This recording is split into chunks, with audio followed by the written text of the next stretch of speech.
Bogles. There we are.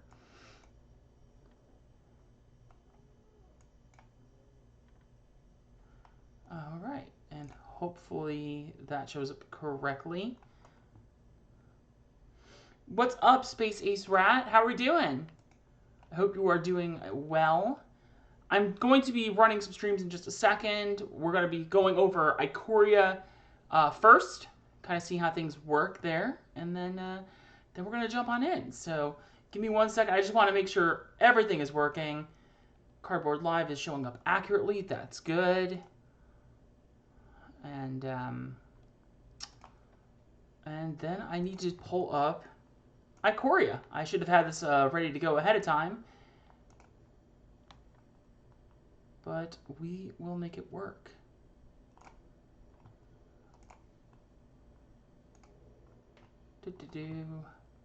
How are you all doing today? I hope you all are having a fantastic day here.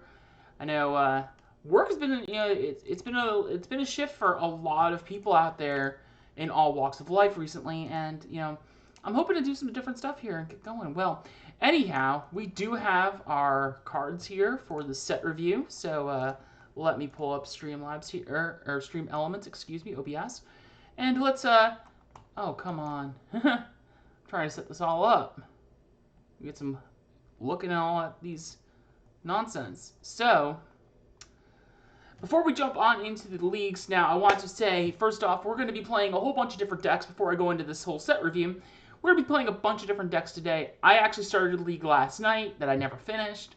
So we're going to play 2 rounds of Bogles, followed by a whole bunch of other decks. I've got Boros, I have Slivers, Heroic, and of course, Elves.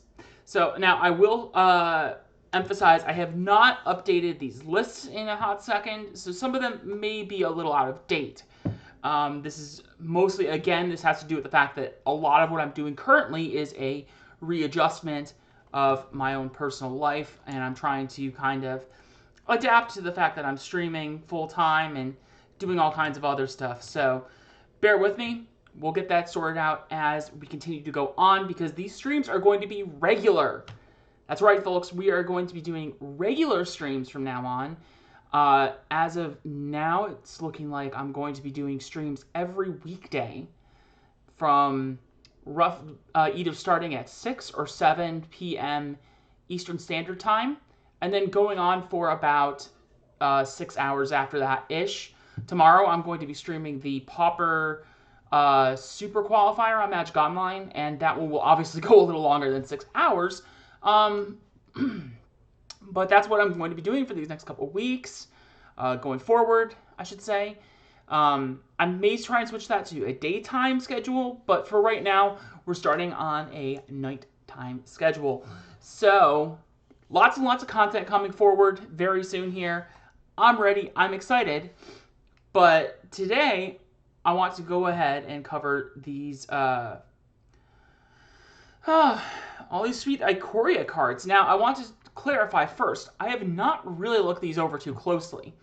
I have taken a quick peek at some of them. I've done a quick overview, but I want to kind of give my initial thoughts and talk about some of these cards a little bit before I actually sit down and write a proper set review for Ikoria Lair of Behemoths, and that will go live on Wednesday when it does drop. So, on CoolStuffInc.com, I should add.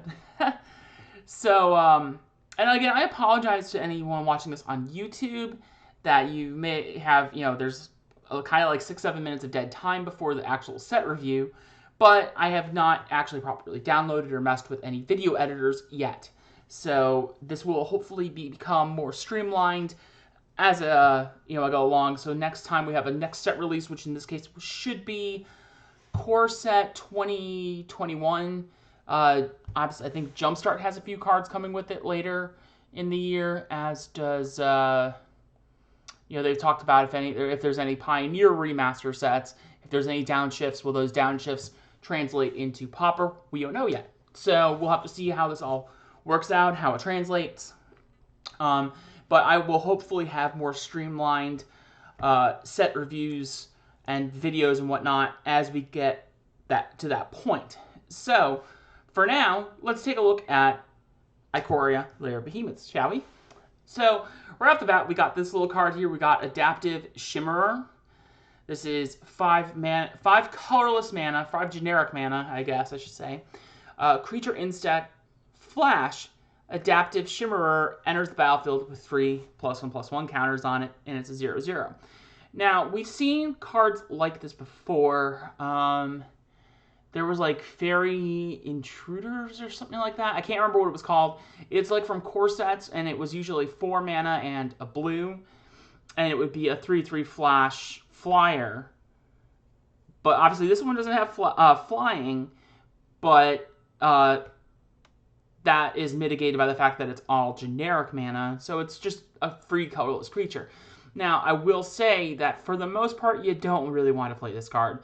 The reason this card exists in this format is strictly for Mutate, and Mutate isn't really going to see the greatest showing in the Pauper format. So, not too much that we can really expect to see there, but eventually.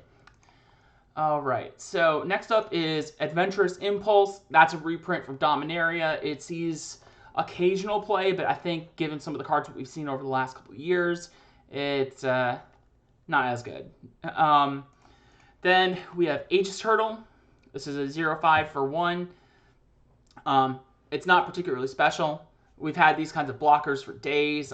Kraken Hatchling has shown up in the past. And I think this is a strictly better Kraken Hatchling. Yeah, so Kraken Hatchling is 0/4. This is 0/5. So if you happen to be on the deck that wants the Kraken Hatchling, then I would suggest bringing it up to Aegis Hurdle. But that's about it. Then we've got one of my favorite cards in the set, Almighty Brush Wag. So I love Brush Wag. I think it's about as silly as you can get with Magic cards. And Almighty Brush Wag is going to be very much a meme card for a very long time to come. I would be very surprised if we didn't see something along the lines of like, remember there was a Colossal Dreadmaw Stompy deck that showed up for like a few weeks. I would be very surprised if we didn't see something kind of similar with Almighty Brush Wag. I would expect something kind of silly, somebody to play around with it. But in terms of what it actually does, it's a Charging Badger with upside. Charging Badger never saw any play. And you can endlessly pump this, but then you've got Oran Reef Invoker, Wild Heart Invoker, and a lot of these cards do the exact same thing, but it can, you can apply that to multiple different creatures. So ultimately, it's not really that good of a win condition, but people are going to play with it because of the memes. That's pretty much about it. Okay, so then we have Anticipate. That's another reprint from, Dragon's Tarkir, Battle for Zendikar. So this will show up, and it'll be cool. It's a good new art for it, but it's not really going to be played too much in, classic Pauper that we know. Maybe in Arena Pauper. I should start actually discussing that and covering that a little bit more often. But for now, this is kind of where we're at. All right, so we have Blade Banish next.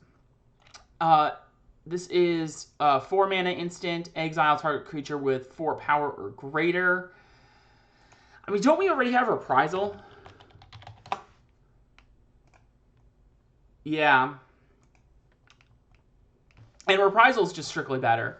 Reprisal is 2 mana for the same effect, and when you destroy the creature, it also can't be regenerated. Well, okay, it's not strictly better, that's right, because Blade Banish is exile, but I don't think you're really going to be playing an exile effect like this. I just don't think it's worth it. Not for that mana cost. Blazing Volley is in here. That's another good reprint. We do see a lot of decks actually play this as a sort of alternative to like Electrickery if they want to run like a cheaper build. Usually you see it in more like the red deck wins, occasionally in Burn, but usually people play Martyr of Ashes or Electrickery instead. But this card does show up, it does see play, and this is some great new artwork. I would expect this to show up in people's decks coming down the line. So then we have another new card. It is Blister Spit Gremlin. So I'm actually on the fence about this card. I think if you can find a deck that generates an absurd amount of mana and also cast a number of spells, this can be a pretty cool thing. I think, you know, obviously, what is it? Thermo Alchemist and, oh my god, why can't I remember the card's name? The burn card from Hour of Devastation. It's an archer, Firebrand Archer. There it is. Yeah, thank you, Z-Transa. And thanks so much for that follow. I saw that follow earlier. Thank you so much for that.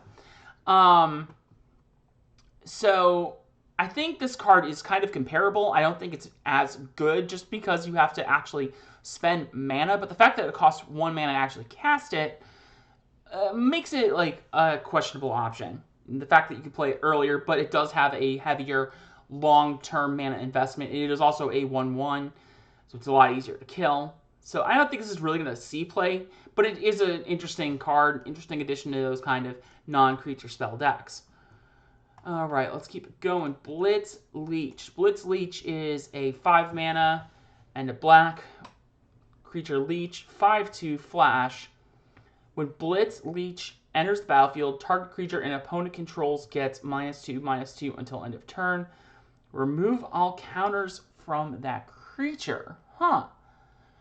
Now, I'm going to also do that from now on. I'm going to try and read the cards so people have a better understanding, especially if you're trying to watch this on YouTube or the like. So, this card is not that great. I mean, it's a 5/2 flash for 6 mana. It is removal, and you remove some counters, but I don't think that's worth the mana cost. I think 5/2 is way too fragile. And I don't think this card is going to show up in any sort of capacity in the format. I think there may be some very fringe moments where you might see this occasionally see some play. But I think that we've already got just better creature kill options like 1/8/7 creatures, you know, like Necrotal and Ravenous Chupacabra. I think we've already got plenty of those in the Pauper format that this isn't really going to make an impact.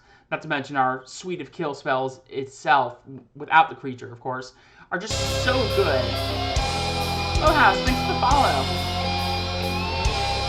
Welcome, thank you. I hope that that noise is not too loud. Please let me know if that is too loud. I'm still trying to adjust my volume settings and a lot of other things just as we go along here. 1, 2, 3. Oh, I actually hit 6. Yeah, please let me know if there's any issues, if everything sounds good. I'm trying to make sure everything sounds good. I will say that my microphone is kind of down right now, so I'm actually using my webcam microphone. So I apologize if the sound is a little lower quality than normal, but I'm going to work on getting all of this, everything up to speed within the next couple of weeks. All right, let's move on from Blitz Leech here and see what we got going on. We got Blood Curdle. Now, this card is actually really cool. This is 4 mana, instant, destroy target creature. I'll let you in on a secret here, okay? There aren't many just straight destroy target creature cards in the Pauper format, especially not ones that are splashable. I think one of the biggest comparisons to this is probably Rend Flesh, right? Yeah, Rend Flesh is probably one of the closest examples, and Rend Flesh has occasionally shown up before. Spirits aren't really a very prevalent creature type in Pauper, so yeah. All right, so but not only does it destroy a creature, but it puts a menace counter on a creature you control. If you don't know what these menace counters do, it's one of the keyword counter things. So you basically put a counter onto a creature you control, and it permanently gives it that keyword. So it will permanently have menace until it's destroyed, flickered, whatever. So this is a pretty cool card. I think it's a little too expensive still for Pauper in general, but I think there's some areas where this could be explored. for example, you run it as a one-of in some of like the Dimir decks that run Gurmag Angler, right? And you use this, destroy a creature, and then put a menace counter onto your Gurmag Angler. Like, that just seems pretty good to me. If you give the Angler itself menace, so it has to be blocked by multiple creatures. But even then, I still think it's a little too pricey. I think it's going to be a bit of a stretch. We'll see what happens. All right, and we've got a couple other reprints. So all of the original gain lands from the Tarkir block, the Khans block, they are here. So we've got Bloodfell Caves and Blossoming Sands, and each of them has great new artwork. So if you want to spruce up your decks with some new artwork for each of these cards, they're now available. You know, some of them I prefer the originals. Like this Bloodfell Caves looks really nice. I think it's actually a pretty nice upgrade if you want to use that. But like me personally, I prefer the original Blossoming Sands. I think that art is a little bit better. All right, so now we have Boot Nipper, which is 2 mana, or 1 and a black for a beast. 2/1 Boot Nipper enters battlefield with your choice of a Death Touch counter or a Lifelink counter.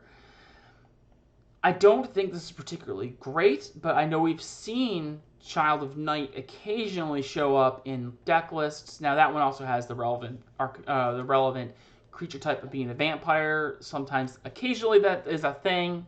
I don't really see this one showing up too much, but again, it has a little bit of flexibility with what you're doing with it. You can make it into a Death Touch creature, so you can sort of act as a removal spell, or you can use it as lifelink. There's enough flexibility with this card. I think it's worth looking at, but I don't think it's going to be seeing a tremendous amount of play or anything like that.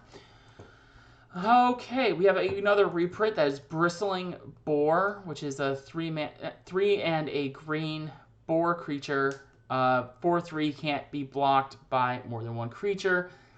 It's not going to be very good. It already doesn't see any play. The last set it was in was Core Set 2020 and 2019.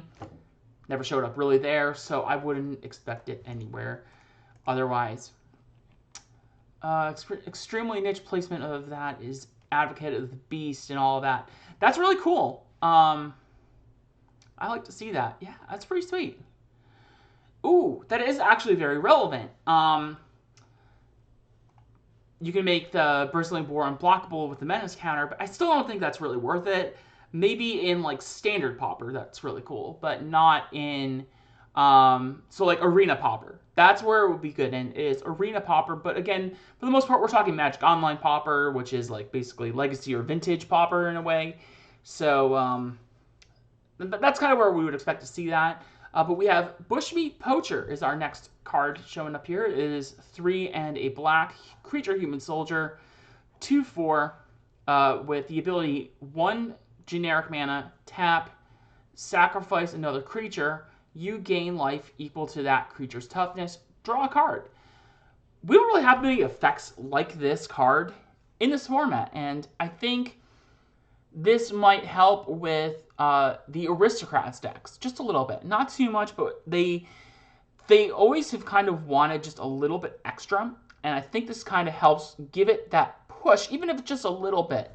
So I think this card is good. I think it's playable. I wouldn't expect to see it too often, but there are some interesting things with it, like the fact that being a 2/4, it dodges Lightning Bolt, which is actually very relevant. And you know, not only can you use its ability to sacrifice stuff, but if it really comes down to it, you can have it. You know, you can use like a carrion feeder to eat the Bushmeat Poacher, and pump up that and pump up your other creatures in the process. So definitely seems pretty good. How does this compare to Spark Reaper? Now I need to remind myself exactly what Spark Reaper does. Spark Reaper is a 2 and a black creature zombie, 2/3, 3 mana, sacrifice a creature or planeswalker, you gain 1 life and draw a card. So how does this stack up? I think the Poacher is better. And the reason for that is, even though the Poacher requires a heavier initial investment mana-wise, your, actually let me put these up side by side.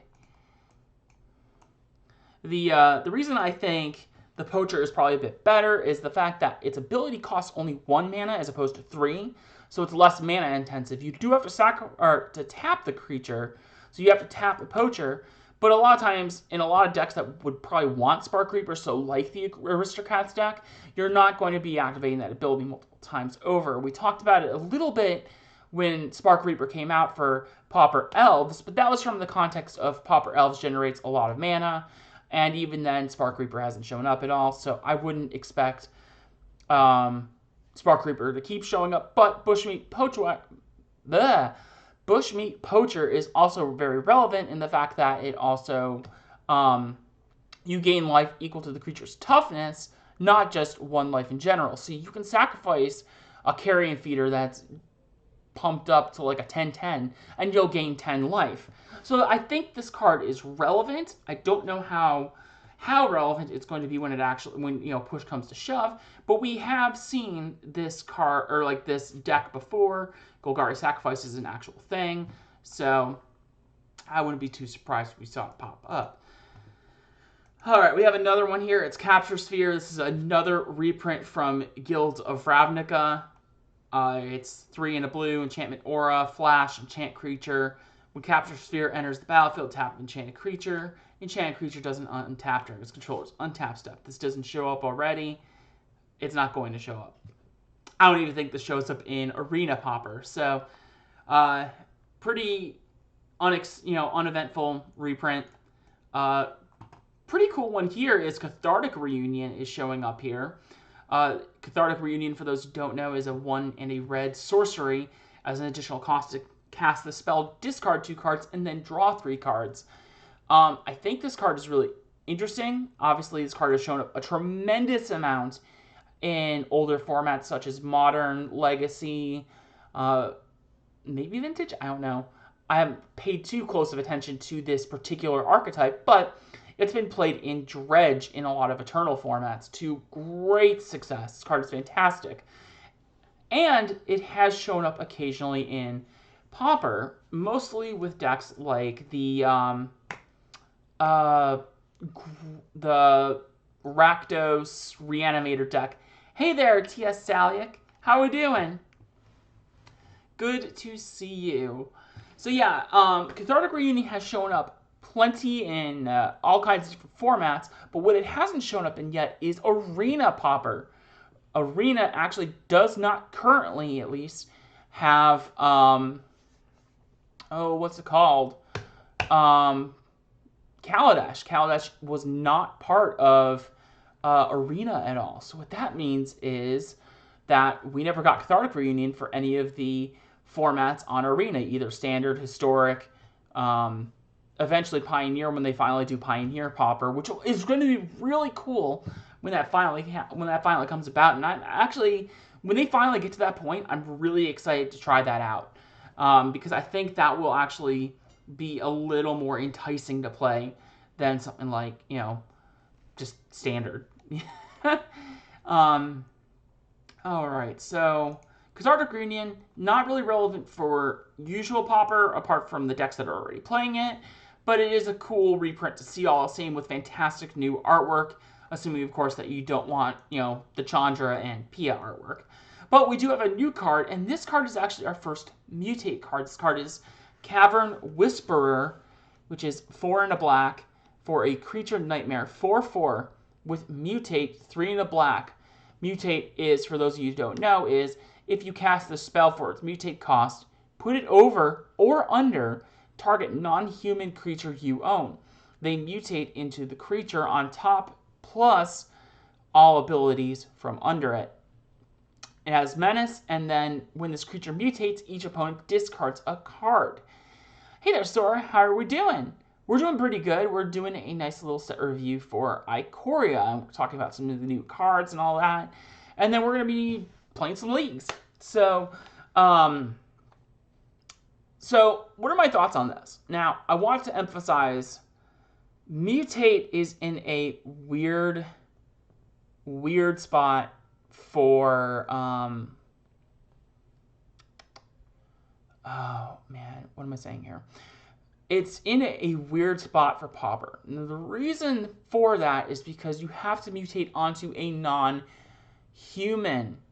And up until now, we've never really had to watch that in Pauper before.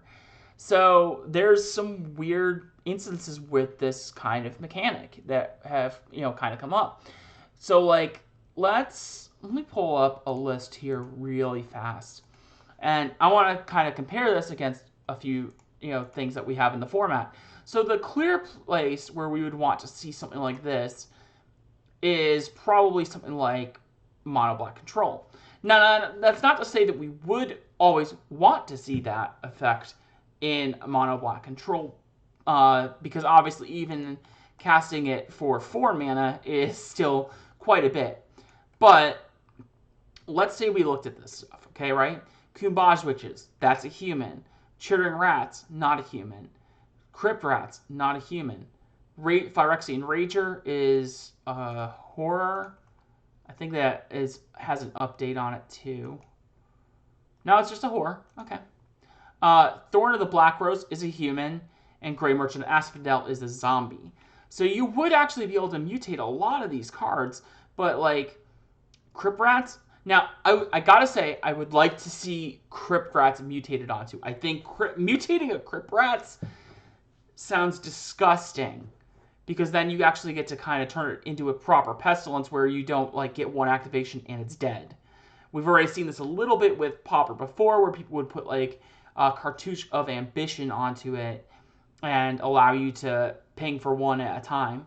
So I think this card is really interesting. I think that Cavern Whisperer might have some niche play, but like not too much. And we're going to keep going back and taking a look at some other decks, because there's other instances where I want to talk about mutate for specific sorts of archetypes. Now, the other place Cavern Whisperer obviously would want to go into is something like the Rakdos Monarch, which is also like Rakdos Discard. But again, you're still looking at like Thorn of the Black Rose. But then you're also playing like Liliana Spectre. So imagine mutating this onto Liliana Spectre. So not only do so imagine this curve, okay? 3 mana gives you Liliana Spectre. 4 mana puts this onto the Liliana Spectre and takes it from being a 2/1 flyer, it turns it into a 4/4 flying menace, and then when it mutates, they discard a card. That seems pretty good to me, actually. So I think this kind of ability is relevant, but I don't know just how much we're actually going to see it going forward. All right, so after that we have Checkpoint Officer. Checkpoint Officer is 2 mana, 1/2 human soldier. I should say it's 1 and a white to cast it, and then it has an ability that's 1 and white, tap target creature. I got 2 words for you all. Master Decoy. The Checkpoint Officer is actually just a strictly worse Master Decoy. Master Decoy already doesn't really see play. I think it has in the past shown up a little bit, but for the most part, it's not really worth playing. It's not a good card anymore. So if we're not even looking at Master Decoy anymore, then there's no earthly reason we should be looking at Checkpoint Officer. The exception might be, again, some of the arena Pauper kind of things, but I think, again, it's not particularly that great. All right, and then next we have another mutate card. It is Cloud Piercer, which is 4 and a red for a creature dinosaur, 5/4 with mutate, 3 and a red, reach. Whenever this creature mutates, you may discard a card. If you do, draw a card. I just don't see where this is going to be played, if this was something like, because like red deck wins could kind of want something like this, right?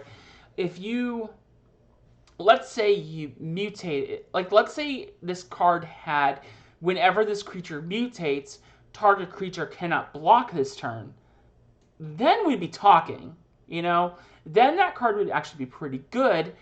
But as it stands right now, I don't think looting is really where any of these kind of red decks really want to be. I don't think this card is going to show up at all, but it is a really cool card, and I will say that I think a lot of what's going on with Mutate and Pauper, I think that it still actually has a chance to create new archetypes, new decks popping up out of nowhere. So I think we might see some stuff showing up here and there.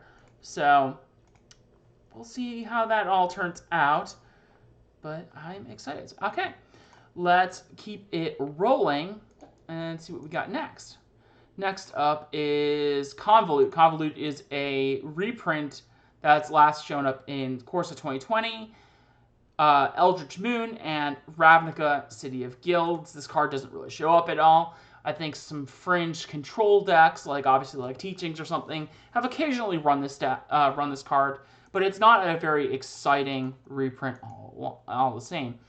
All right, and now we have Coordinated Charge, which is 4 and a white for an instant. Creatures you control get +2/+1 until end of turn, cycling to generic mana. I'm on the fence about this card. I've looked at this card and I keep going. I just feel like the Anthem effects that we currently have in the format for a lot of these mono white decks and a lot of these aggro decks are just, generally speaking, better. But the fact that this is cycling, the fact that you can cast it late game or have the option to get rid of it if you don't need it in the early game, that is saying something. But again, I don't think that this is particularly good enough for a lot of the Pauper decks when we have better cards like Rally the Peasants, Guardian's Pledge, and Remotion Rally. I just don't think this card is going to cut it, but it is a pretty interesting one all the same. All right, what do we got here? If we get more Mutate cards, there's like 2 payoff cards, Egg and Essence Symbiote, that I like to play with. Yeah, and we'll get to these cards. All right, and then we have Corpse Churn, another reprint. This one is from Oath of the Gatewatch. Corpse Churn is 1 and a black instant. Put the top 3 cards of your library into your graveyard. You may then return a creature card from your graveyard to your hand.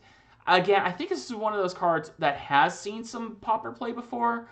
Not very much recently. It is definitely a fringe card, but it has been known to show up occasionally in the past. So this is some new art if you do want to play Corpse Churn, but I don't think it's generally where we want to be. Thank you, Liquid. How are we doing? Yeah, I'm excited. So now that I've got a few more people in here before we continue on with this set review, I just want to reiterate once again that I'm back and I'm doing the streaming full time.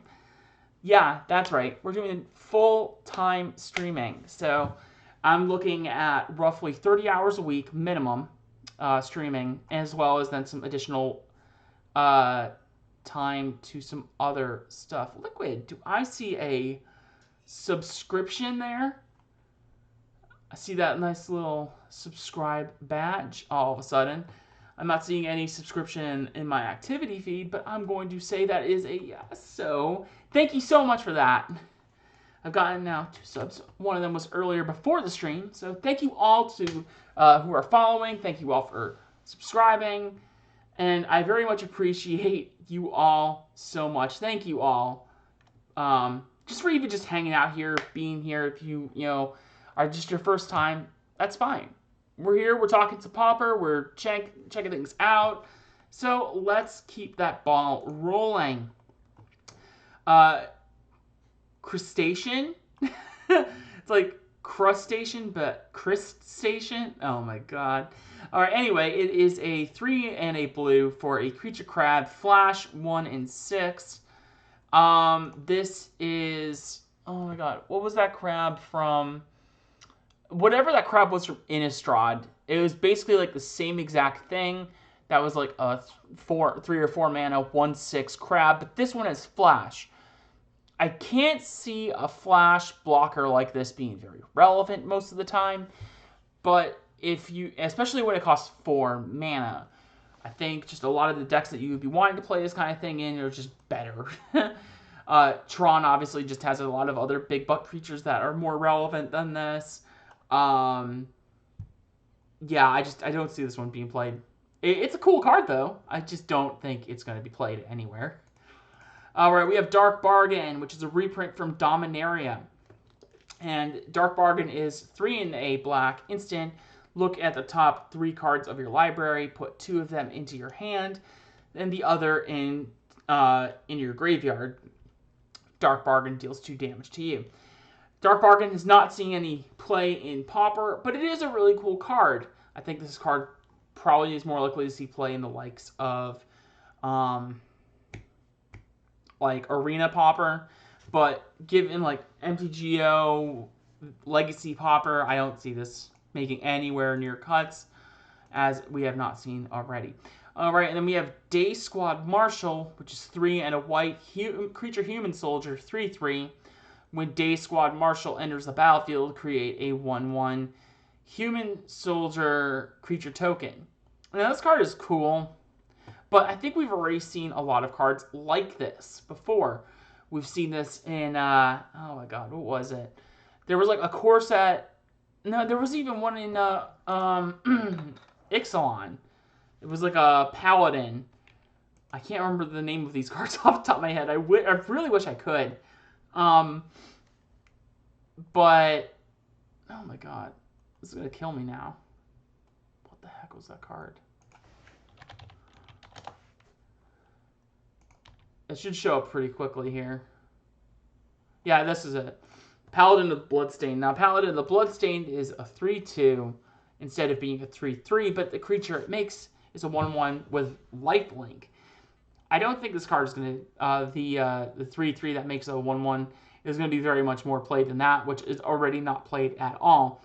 But it is cool to have another one of these kind of cards into the mix. So, take that for what it is. All right, and then we have another Pauper classic. This one actually does see a pretty decent chunk of play, as well as like Blazing Volley already. And this is Deadweight. This Deadweight is 1 black mana enchantment aura, enchanted creature. Enchanted creature gets -2/-2. This art is pretty cool. We obviously already had this in Innistrad, Shadows over Innistrad with the same artwork, and Guilds of Ravnica. So if you want a different artwork than either of those other 2 ones, you can always go with this art, and this art is pretty cool. So, you know, whatever your preference, there you go. Great card. We have Dismal Backwater. That's another one of those gain land reprints. Divine Arrow. Divine Arrow is 1 and a white. Instant.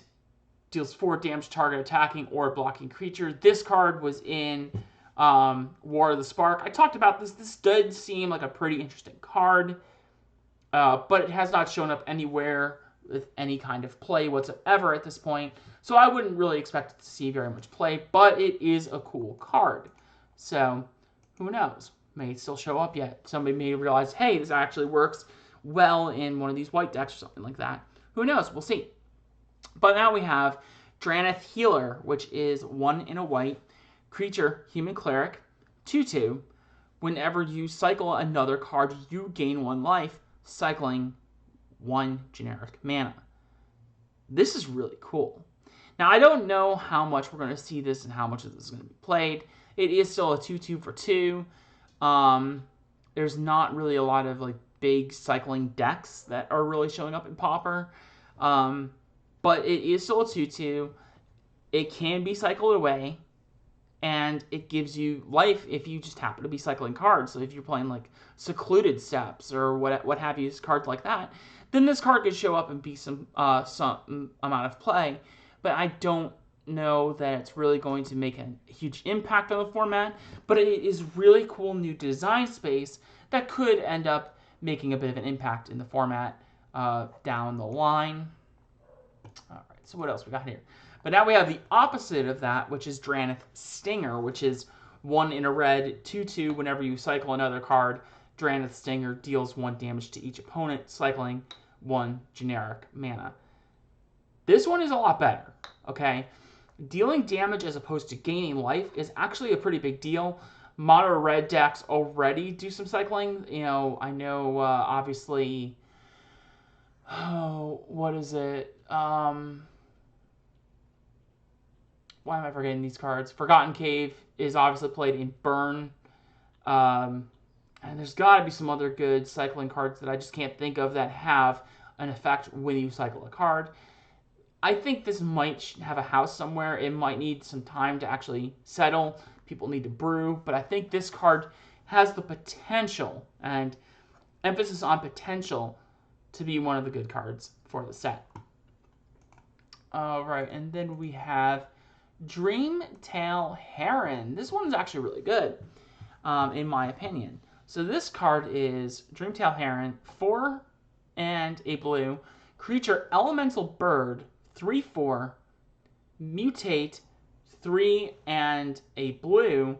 Flying, whenever this creature mutates, draw a card. That card could fit into a red control deck. Yeah, I could see that. But now we have this Dreamtail Heron, and this Heron is pretty sick. So, being a 3/4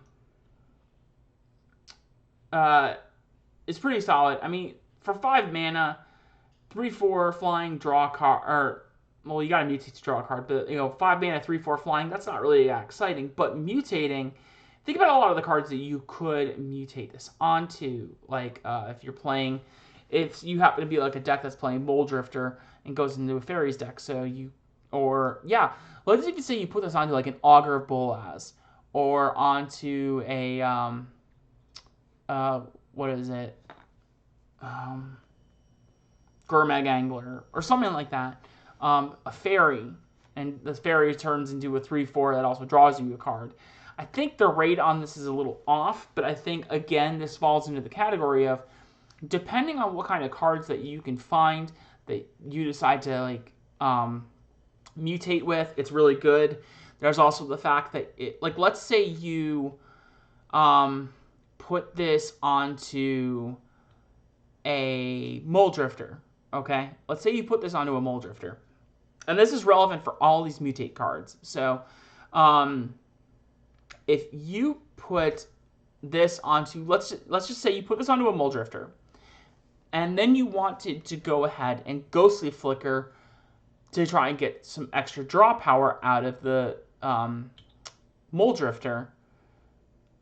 I can't remember if these, oh my god. Mutate is so weird. I can't remember if flickering it brings it all back as one creature, or if it splits it. Oh, I gotta check with people. But if my understanding is correct, it should... Okay, there it is. They come back separated. And that's what I wanted. Okay. I'm like trying to remember, and I can't remember. So, yes, that is what I was hoping for. They do come back in split up. So you will end up having, by flickering the mutated Mole Drifter with the Dreamtail Heron, you then actually still get the 2 draw cards from Mole Drifter and the 2/2 from Mole Drifter, but you also get the 3/4 flying Dreamtail Heron. So they split up, you get more power onto the battlefield. That's pretty relevant. I don't know how good this card is going to be, but I do think it feels like it's just one of those ones that has a little more potential as far as mutate goes. So I'm pretty confident in saying that this card's probably going to see some play somewhere, even if it takes people a little bit of time to kind of catch onto it.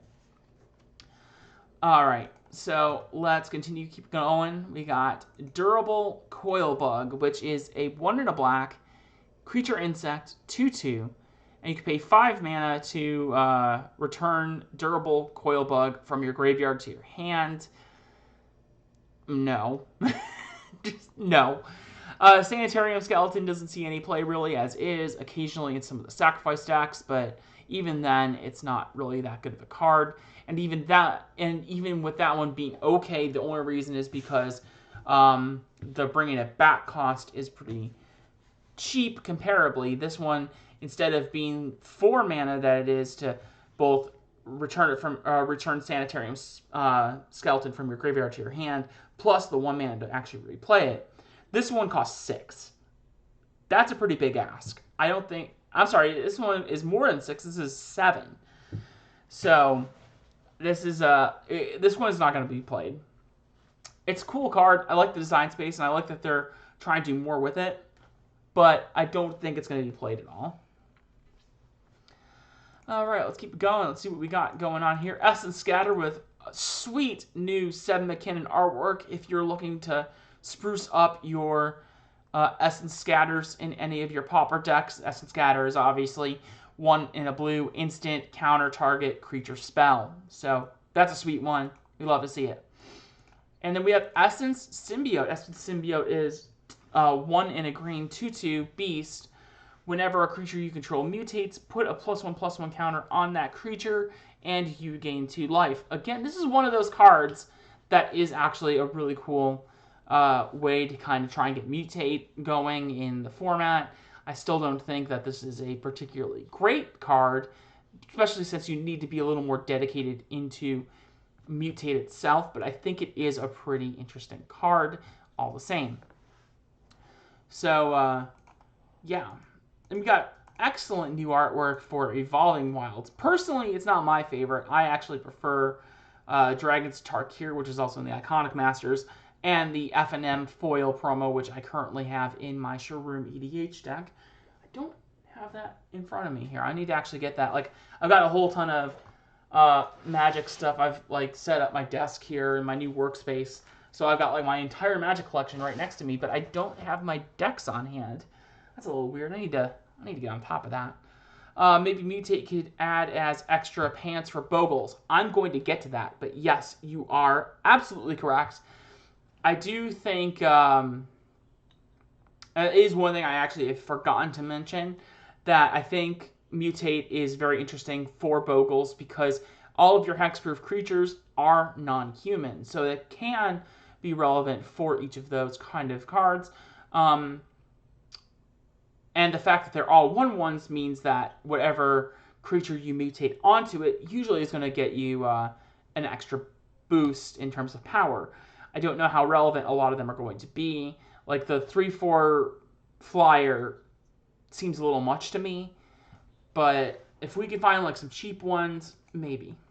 All right, we got Excavation Mole next, and that is a 3/3 trample for 2 and a green mole. So it has trample. When Excavation Mole enters the battlefield, put the top 3 cards of your graveyard, or put the top 3 cards of your library into your graveyard. Excuse me. So this is for any like self-mill strategies. 3 mana 3/3 is actually not a bad rate, especially since it has trample. And there's a lot of decks that actually want to make use of the mill effect. So I think this card actually has some interesting potential. I don't know just how good it will end up being. It definitely would need to find a home somewhere. But there's plenty of decks. There's obviously Tortured Existence, but I think Tortured Existence, this isn't the kind of card that that Tortured Existence wants. But I think that this kind of card fuels other things. This plan. I'm excited to be a part of it. Annie, thanks so much for the sub. What's up, Annie? Coming in 19 months. Holy crap. Thank you so much, Annie. Love to see ya. How you doing? We're back at this. We're full-time streaming. Oh my gosh. But anyhow, like I was saying with this card, I want to try and keep this whole thing rolling just a little bit.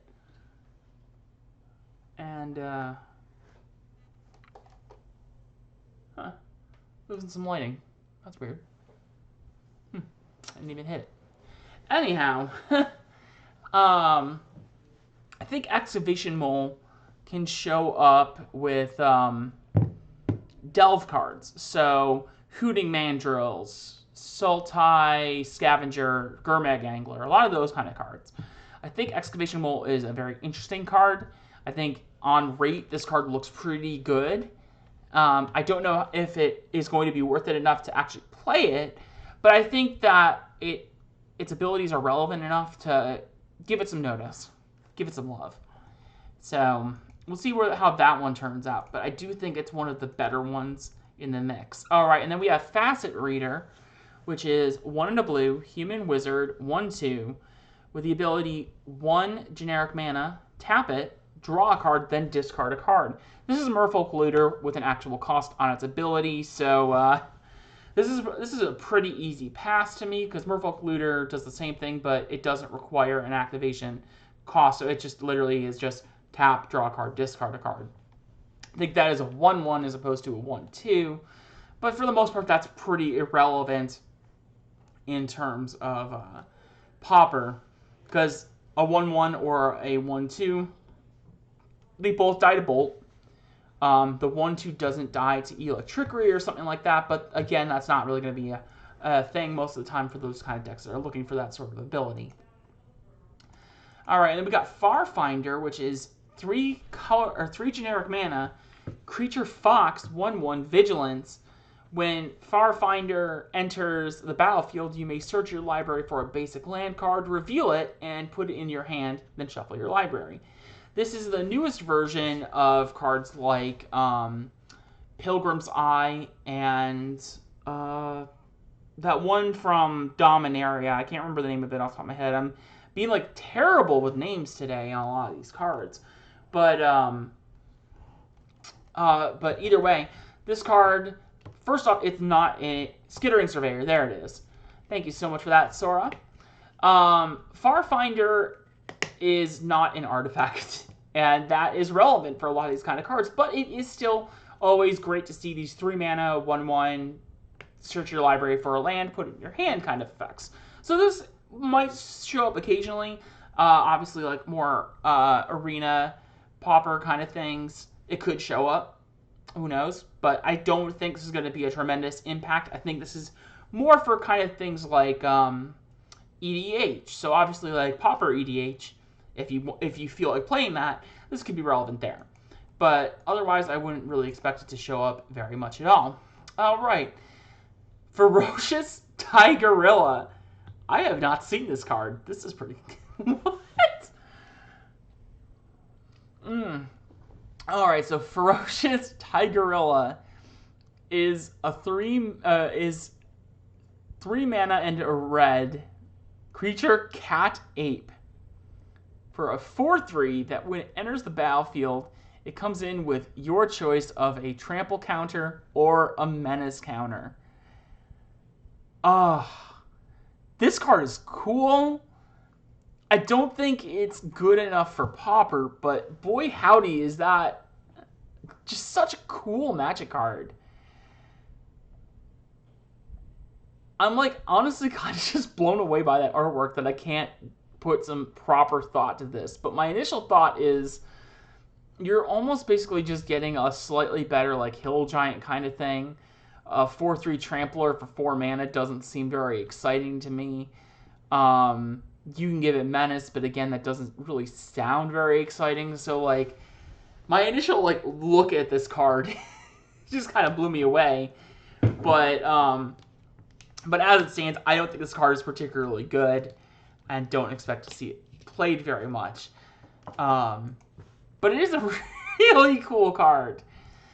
All right, and then we've got Fertilid, which is a reprint all the way back from Morningtide. It hasn't been reprinted in a standard set since then, but it's been in a number of supplemental products, so it's obviously pretty available. But Fertilid is a tuna green, comes into play with 2 +1/+1 counters on it, and then you can pay 2 mana, 1 and a green, and remove a +1/+1 counter on it. Target player searches their library for a basic land card, puts it into the battlefield tapped, then shuffles their library. I don't think Fertilid, if it's not seen playing Pauper right now, it's not going to be played at all. But this is obviously things like Arena Pauper with Standard Pauper, Historic Pauper, and eventually Pioneer Pauper. This card is a little more likely to show up there, but I don't think it's really that great in general, but obviously this is more like EDH. Standard is going to love this card. I think Fertilid is going to see plenty of play there, and that is very exciting. All right, but now we have an actually pretty cool card. This card is Fire Prophecy, and I love that the artwork is like an homage to Prophecy from Homelands with that artwork, but and you will actually like jump around there and it actually like looks exactly the same too. Like it's kind of wild.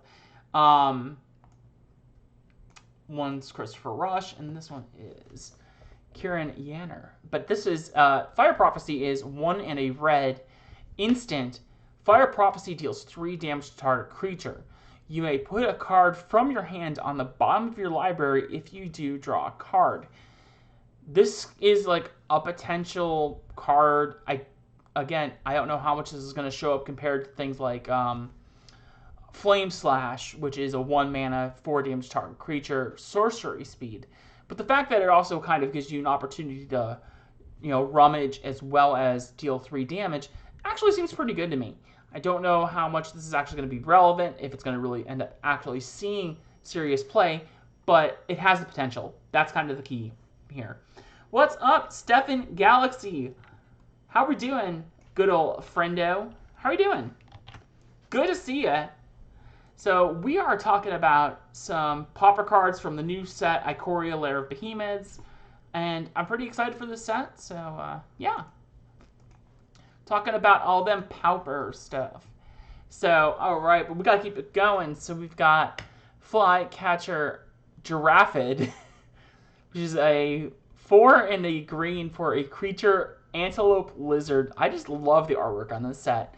It is a 3/5, and it enters the battlefield with your choice of a vigilance counter or a reach counter. 5 mana for 3/5 isn't a very good rate, and putting vigilance or reach onto it isn't very exciting either. This will not see play pretty much anywhere, but it is a cool card and great artwork as well. And then we have Forbidden Friendship. If Scryfall wants to load, there it is. And Forbidden Friendship is 1 red sorcery. Create a 1/1 red dinosaur creature token with haste, and a 1/1 white human soldier creature token. This is pretty much like just a strictly better Dragon Fodder, Krenko's Command. These cards show up in Pauper from time to time, and depending on what decks people want to build. So I would not be surprised if this showed up somewhere at some point. It is a pretty interesting card, the fact that your dinosaur has haste, but it also turns on certain cards in the format, cards like One Mind. So we'll get to that in a moment. But Boros tokens, sure. I don't know about that deck actually, like Boros Bully, but it's pretty cool. Like there's great ways to use that card. I think it's going to show up. I think it's just really cool. We have Frenzied Raptor. This is a reprint from Ixalan. Just 3 mana, 4/2 vanilla dinosaur. Not going to see any play. Frost Lynx. That's another cool reprint from some of the core sets in the past. It's 2/2 for 3 mana, elemental cat. When it enters the battlefield, tap target creature an opponent controls. That creature doesn't untap during its controller's next untap step. I think we've seen this card show up a few times before in the past, but I don't think it's going to make any real appearance. If you do want it, this artwork is actually pretty sweet, so I would recommend it. And then we have Frost Veil Ambush, which is 3 and 2 blue. Instant, tap up to 2 target creatures. Those creatures don't untap during their controller's next untap step. Cycling 1 generic mana. These kind of effects don't really see play in Pauper to begin with, but the fact that it has cycling maybe gives it some interesting play. Maybe. You know what? Who am I kidding? Choking Tethers has been in this format for many a year, and that card is arguably substantially better than this for what you're trying to do with it. I don't think this is going to be played anywhere. This is definitely a more of a limited card, but it is a cool one, so I'll give it that at the very least. Alright, we have Fully Grown, which is 2 and a green mana for instant. Target creature gets +3/+3 until end of turn. Put a trample counter on it. Are we in riding the Dailu horse territory? Because that's what this feels like. I mean, it's not, because riding the Dailu horse, it'll give it, like, that riding the Dailu horse gives the creature +2/+2 and gains horsemanship. but the effect is indefinite. It just stays there. It like gets a permanent +2/+2 and all that. So it's just like, yeah. But I don't think Fully Grown is really quite that, level of good. But it is like very interesting. The fact that you are giving +3/+3 to a creature, and so it does act as a nice little pump spell. But it also gives a trample counter, so your creature now suddenly has permanent trample. So I think this card has actually some potential. I just don't know how much potential it has, but it is definitely a very good card. I can think of some other places for this. Bogles, for example. Sure, you don't get the pump permanently, but this is a good way to give your creature trample permanently. So it's not that bad, actually. I don't know totally where this is playable. Maybe in Stompy. Stompy actually could probably like this a little bit. The fact that you're giving trample to something, because you're using Hunger of the Howl Packs or Kicked Vines of Vastwood to pump up creatures. Having that trample damage really definitely helps. I don't think Elves wants this, but this is definitely a very cool card to enter Pauper. I think it's very great, and I'd like to see it continue to show up and maybe find a home.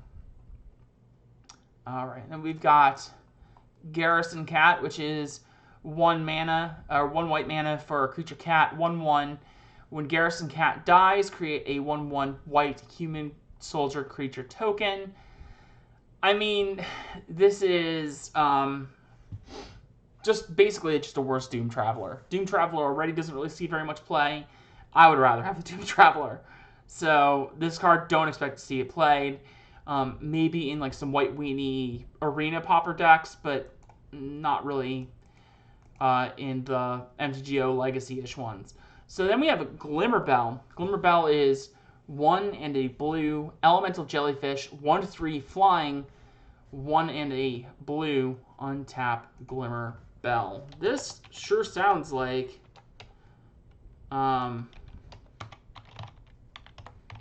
Horseshoe Crab. A Horseshoe Crab is obviously a little different, but there's some because Horseshoe Crab only costs 1 blue mana to untap it, so there's obviously some differences in the ability there. But there's obviously a lot of combo potential with that kind of card, and the fact that you kind of have that same effect here is really interesting. The fact that it is a 2 mana instead of a 3 mana, that it has flying as a 1/3. It does cost 2 mana to use its ability, but the fact of the matter is you still have potential with this card.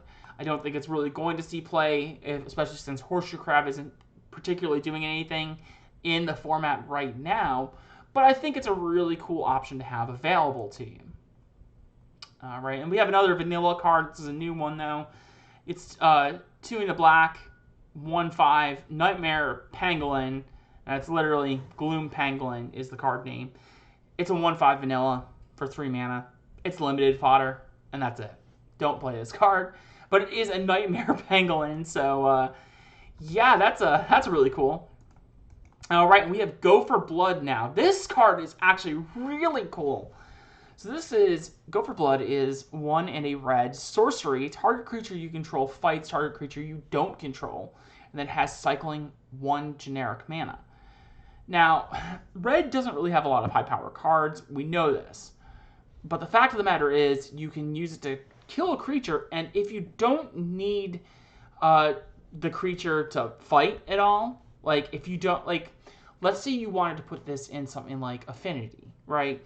And you pump up, you use this like to target a Mirror Enforcer or whatever, and throw it at that. Or even use this alongside that 1 cycling card that deals damage whenever you cycle a card.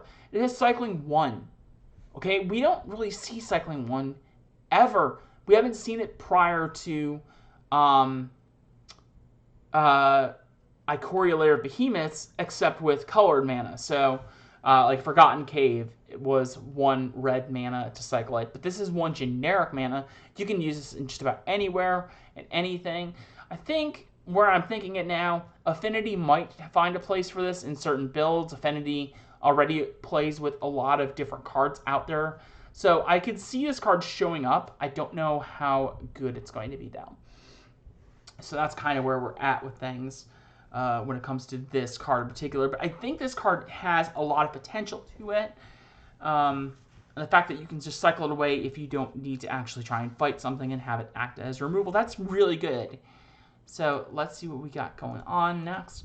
We've got Greater Sandworm, which is just a reprint from Amonkhet, which is 5 and 2 green, creature worm, 7/7. Greater Sandworm can't be blocked by creatures with power 2 or less, cycling to generic mana. This card is already seen for like Reanimator decks and certain top ends. I've talked about, Elves has occasionally seen this card pop up. The fact that you can just attack with it, no blocks. It's a pretty good way to just finish off some games. So I think this card is really great. If you want to have some new artwork for it, here you go. I personally kind of like the original one a little more. I think it just feels a little more, I don't know, like it has that kind of vastness and that epicness, where this one is just a little word bopping out of a thing. It's not as exciting from where I stand, but it's a really cool card. It's a good reprint, and welcome back here. We have Gust of Wind, and no, I'm not talking about this card right here. I know this was a lot of, what people thought of when they first saw Gust of Wind, the fact that we've now finally have a card with this name, but I do want to actually say Gust of Wind actually seems like a pretty cool Magic card. So Gust of Wind is 3 and a blue mana for a sorcery. Return target non-land permanent you don't control to its owner's hand, draw a card. This spell costs 2 generic less to cast if you control a creature with flying. There's a lot of creatures with flying in blue in this format that are very cheap. So this card essentially reads 2 mana, return target non-land permanent you don't control to its owner's hand, draw a card. And thing is, though, a lot of times when you're using those kind of abilities, you want them to be on an instant. So that's where you've seen cards like Boomerang, Unsummon, or as we would really say, Vapor Snag. These cards show up because they're instants. You can use them as combat tricks or what have you. What's the other one? Echoing Truth, which is return target non-land permanent and all permanents with the same name as that card to their owner's hand. I don't think Gust of Wind is quite there. I don't think it's going to see a ton of play, at least in like Magic Online Pauper, Legacy Pauper. But I think this card is really cool. I think it has some degree of potential for use down the line. All right, and then we have Hampering Snare, which is 1 and a blue, instant. Creatures you control get -2/-0 until end of turn, cycling 2. We've seen these kind of effects before. There was one that gave all your opponent's creatures, like, I think -4/-0 from back in, like, Innistrad. It wasn't Mass Hysteria. But you know what I'm kind of saying. I don't think this card is going to see quite that degree of play. But the fact of the matter is, again, this comes into the play of the fact that if you don't need that ability, you can just cycle it away. I want to see what kind of comparisons there are to this card before I properly evaluate it. But I think it has some general potential to show up in like some of the more control decks, more as like a kind of a fog effect or what have you like that. Then we got Heightened Reflexes. Heightened Reflexes is 1 red for an instant. Target creature gets +1/+0 until end of turn. Put a first strike counter on it. I like this card. So here's what I think about this card, okay? I think there's a lot of these kind of tricks that show up in a lot of, decks or whatever, and it's usually like target creature gets +2/+0 and first strike until end of turn for 1 mana. This one only gives it +1/+0, but the first strike it gets is permanent. It stays onto the creature. So I think that is a very relevant thing. I think we're going to see this card show up a decent amount. I don't know exactly where. I don't think any of the red decks necessarily want it. Maybe put this on to, like, if you use this on a Seeker of the Way, or in Boros heroic decks. But even then, the heroic decks usually run other kinds of first strike by way of Hyena Umbra and Ethereal Armor anyway. So I don't know if that's going to see tremendous amount of play, but it is a very good card for the toolbox, and I think it's probably a little bit better than a lot of people might think it is. Just, I can't think of a home in the current metagame, and that's the key I want to emphasize with a lot of these cards, is that I just can't think of a home in the current metagame, but that doesn't mean that the metagame can't change as the set continues to go along. All right, and then we have Helical Guider, I think. I may totally be mispronouncing that, but anyway, it is a Nightmare Squirrel. Oh, was this a squirrel? I didn't even register. I knew we were getting a black bordered squirrel again, but I didn't remember. I don't think I had actually seen it up until now. Wow, that's cool. So Helical Guider is 2/2 for 2 and a white, and it enters the battlefield with your choice of a flying counter or a first strike counter. Again, I think this kind of falls into the category of the rate isn't particularly good. The flexibility is nice, but I don't think it's really what we want necessarily a lot of times. I think aggro decks, like the white aggro decks that would kind of want this card, would rather have like something a little cheaper and more cost efficient. So I don't think this is going to be played anywhere, but I think, again, it's another one of those, it's cool in the right deck, you know. All right, we got Honey Mammoth. Honey Mammoth is a 6 mana, 4 and 2 green elephant, 6/6. When it enters the battlefield, you gain 4 life. This is a pretty good rate with a pretty good effect. I just can't think of a lot of the decks that want this. Again, Colossal Dreadmaw is better for a lot of the aggro decks. As I hate to say that. It's literally the same thing. It's a 6 mana, 6/6 with trample, but this one gives you life instead. So I guess there's some flexibility with life gain. But I've talked about these kind of effects.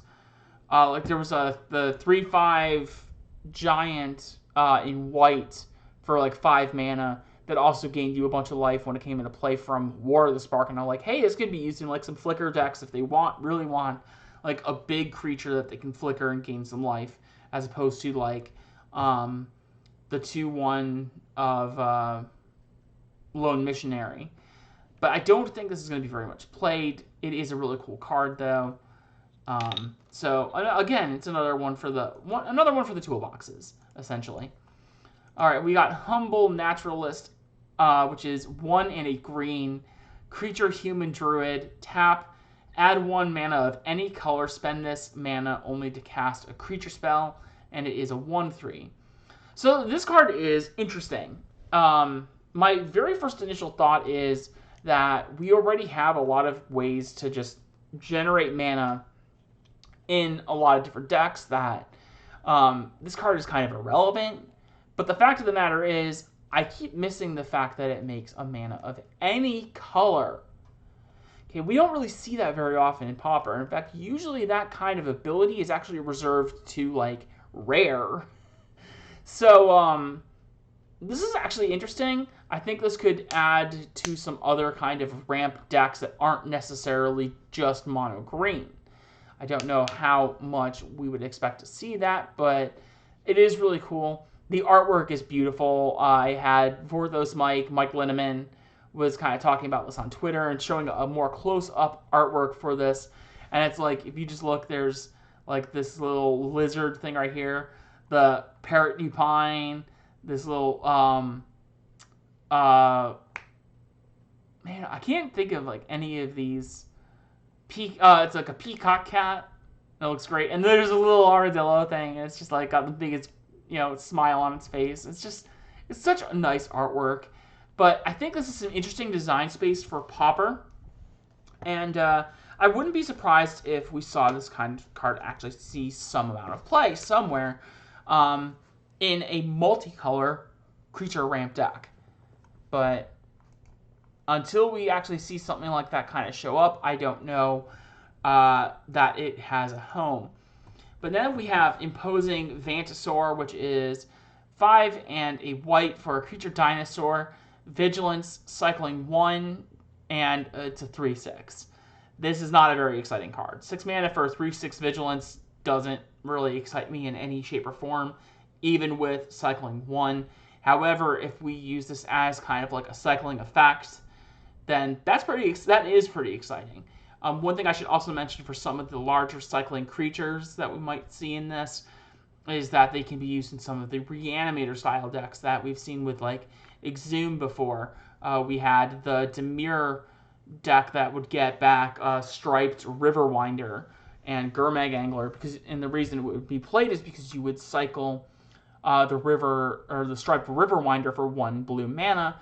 Same kind of thing with a lot of these creatures. I don't think most of them are really that good, at least not the ones that we've seen so far, but it is something to keep in mind when we're looking at these kind of cards, right?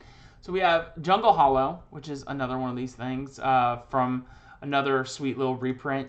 And we've got Keep Safe. Keep Safe is 1 and a blue instant, counter target spell that targets a permanent you control, draw a card. This is a pretty cool card. I don't know how much this is actually going to see play.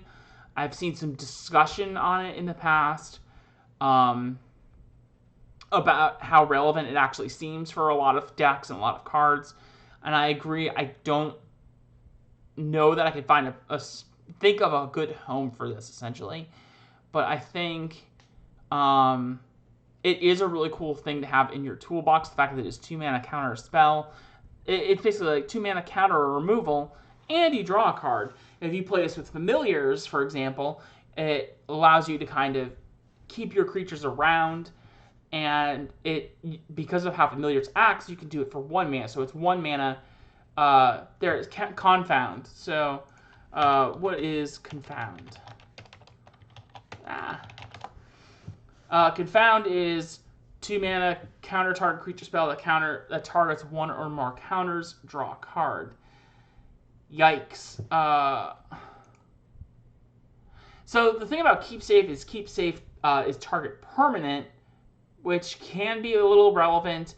I like this for Bogles, actually, the more I think about it. I didn't think of the fact that you can counter a spell that targets a permanent. So I actually kind of like this for Bogles. And the reason for... Let me bring up a Bogles list here. I've actually got one right on hand because I've been playing Bogles in paper, okay? So what are some of the things that we look for, right? We look for cards that involve, like, Dispel. Dispel prevents things like Trickery, Counter Magic, Prismatic Strands. And to that end, the more I think about it, maybe not. I like the fact that it basically stops your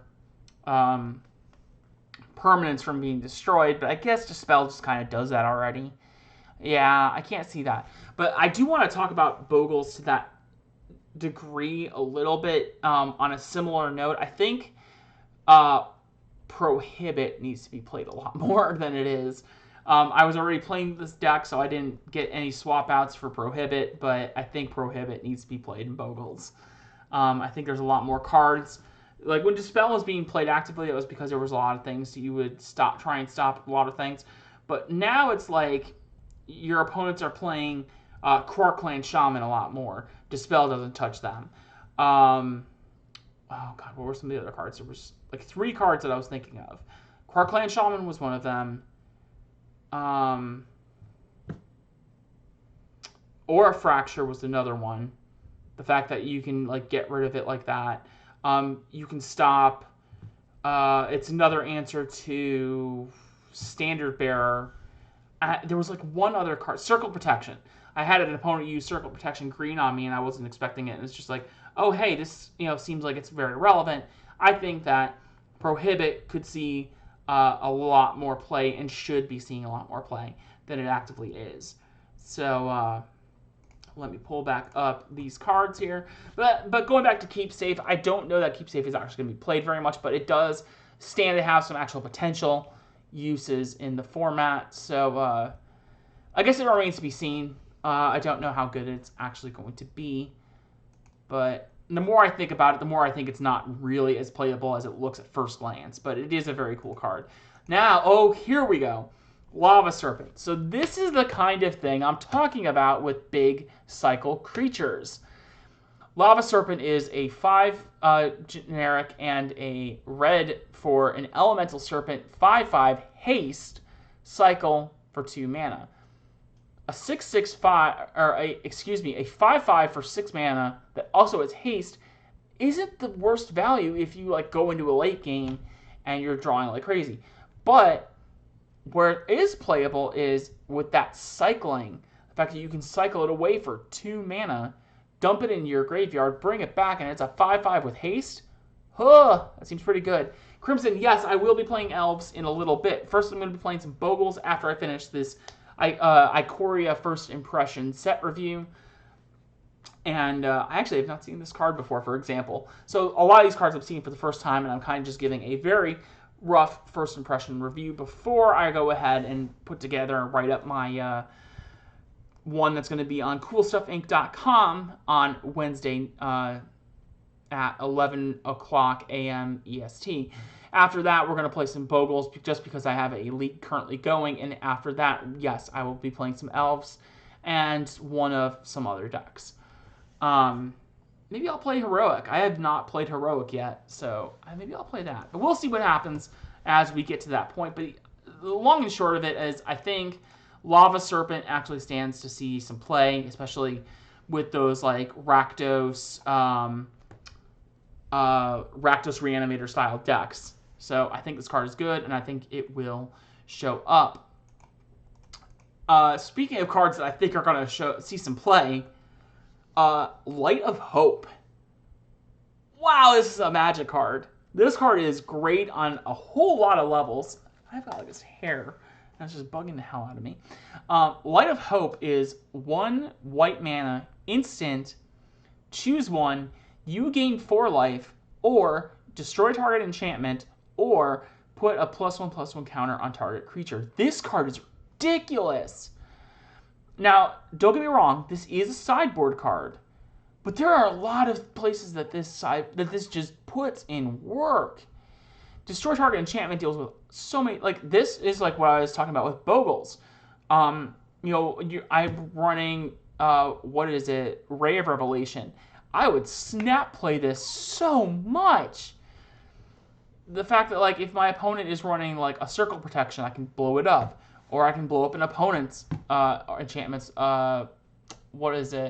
This is great against Boros Bully, where they play Aura Fracture, and then you can just destroy the Aura Fracture and gain some life to make sure if you're not going to see that Aura Fracture, then you can instead choose to gain 4 life or put a +1/+1 counter on your creature so it attacks for more damage.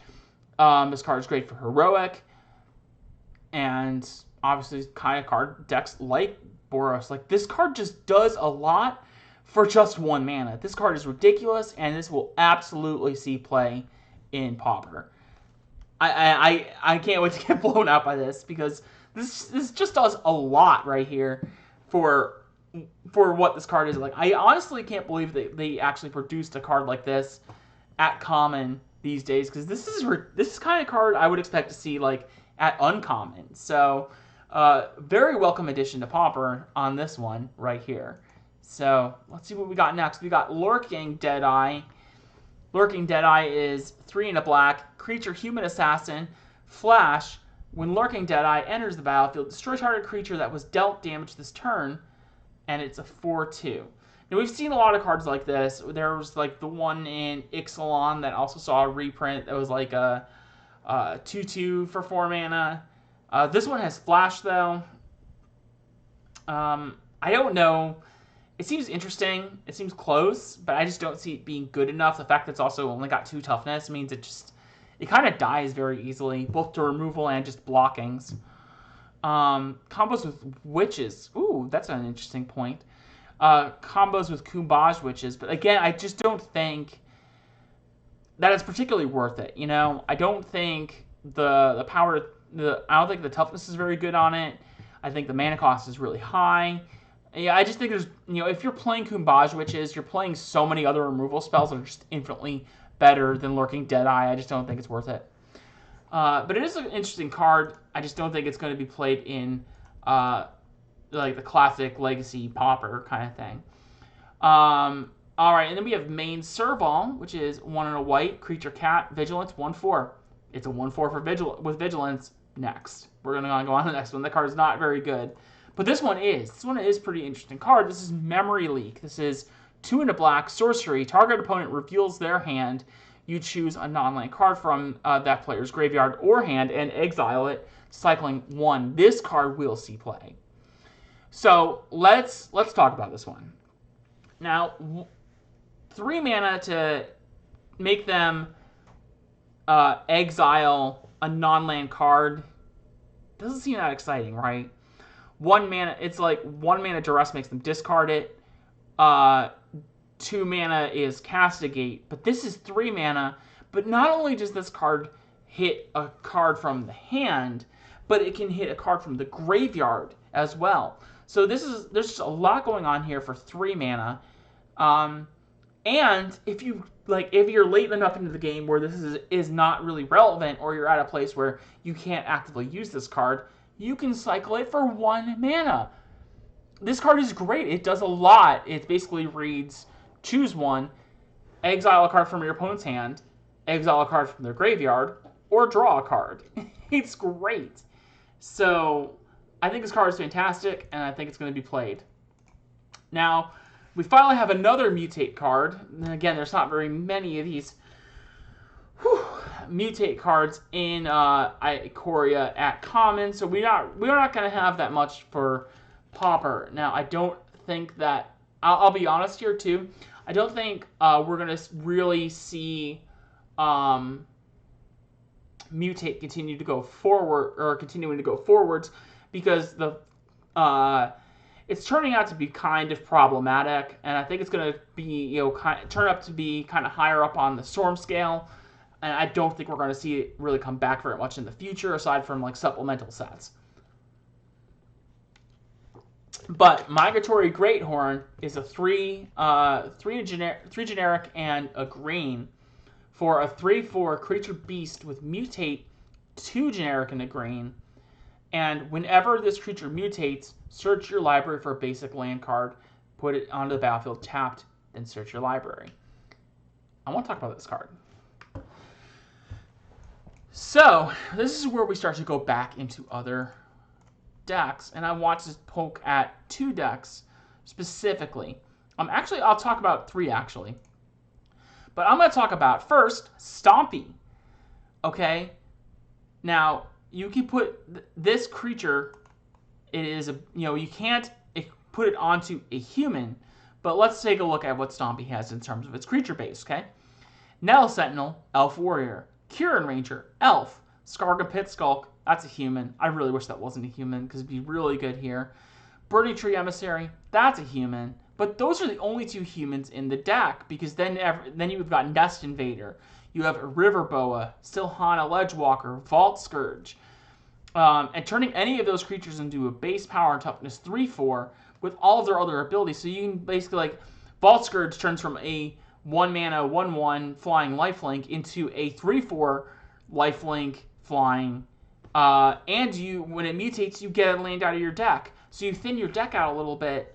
And so yeah, I think it could be an interesting replacement for something like Elephant Guide.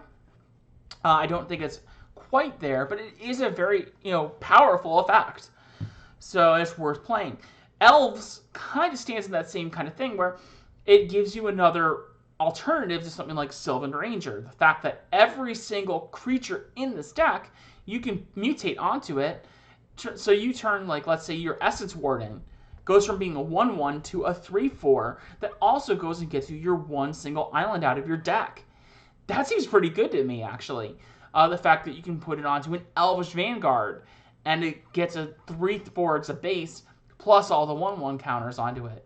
that you turn Huntmaster into a 3/4, Timberwatch into a 3/4, Well-Wisher into a 3/4, so it's harder to kill these creatures. I don't know that I really want it in Elves. I can't think of very many spots to really put it in aside from like the Sylvan Ranger spot, but it is a very good card.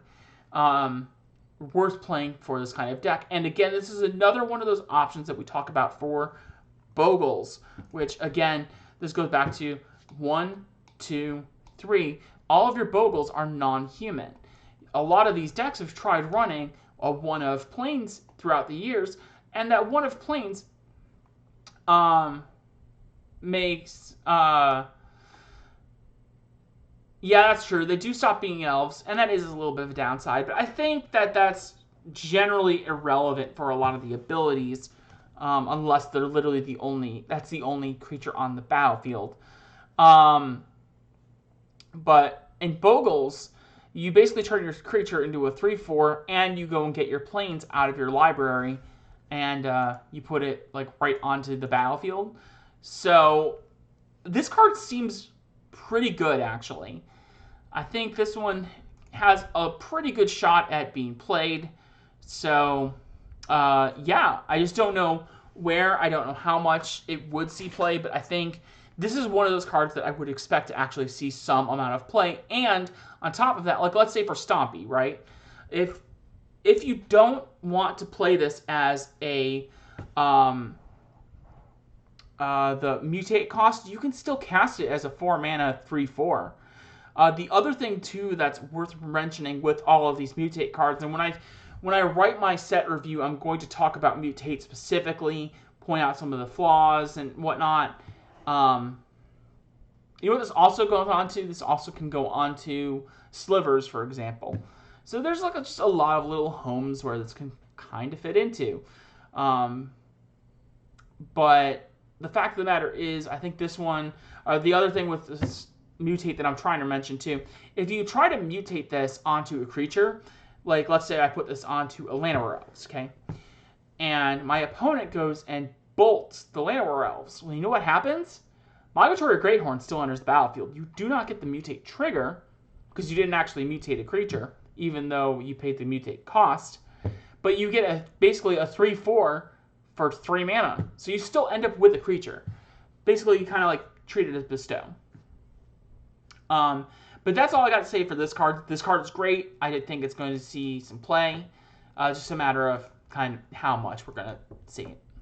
And we have Mosscoat Goriak, which is 2 in the green, beast, 2/4 vigilance. It's just 2 vigilance, 2/4 vigilance, French vanilla creature. It's not great. It's definitely a limited card, so yeah, we're gonna pretend that one doesn't exist. All right, Holer, how are you doing? How are you doing?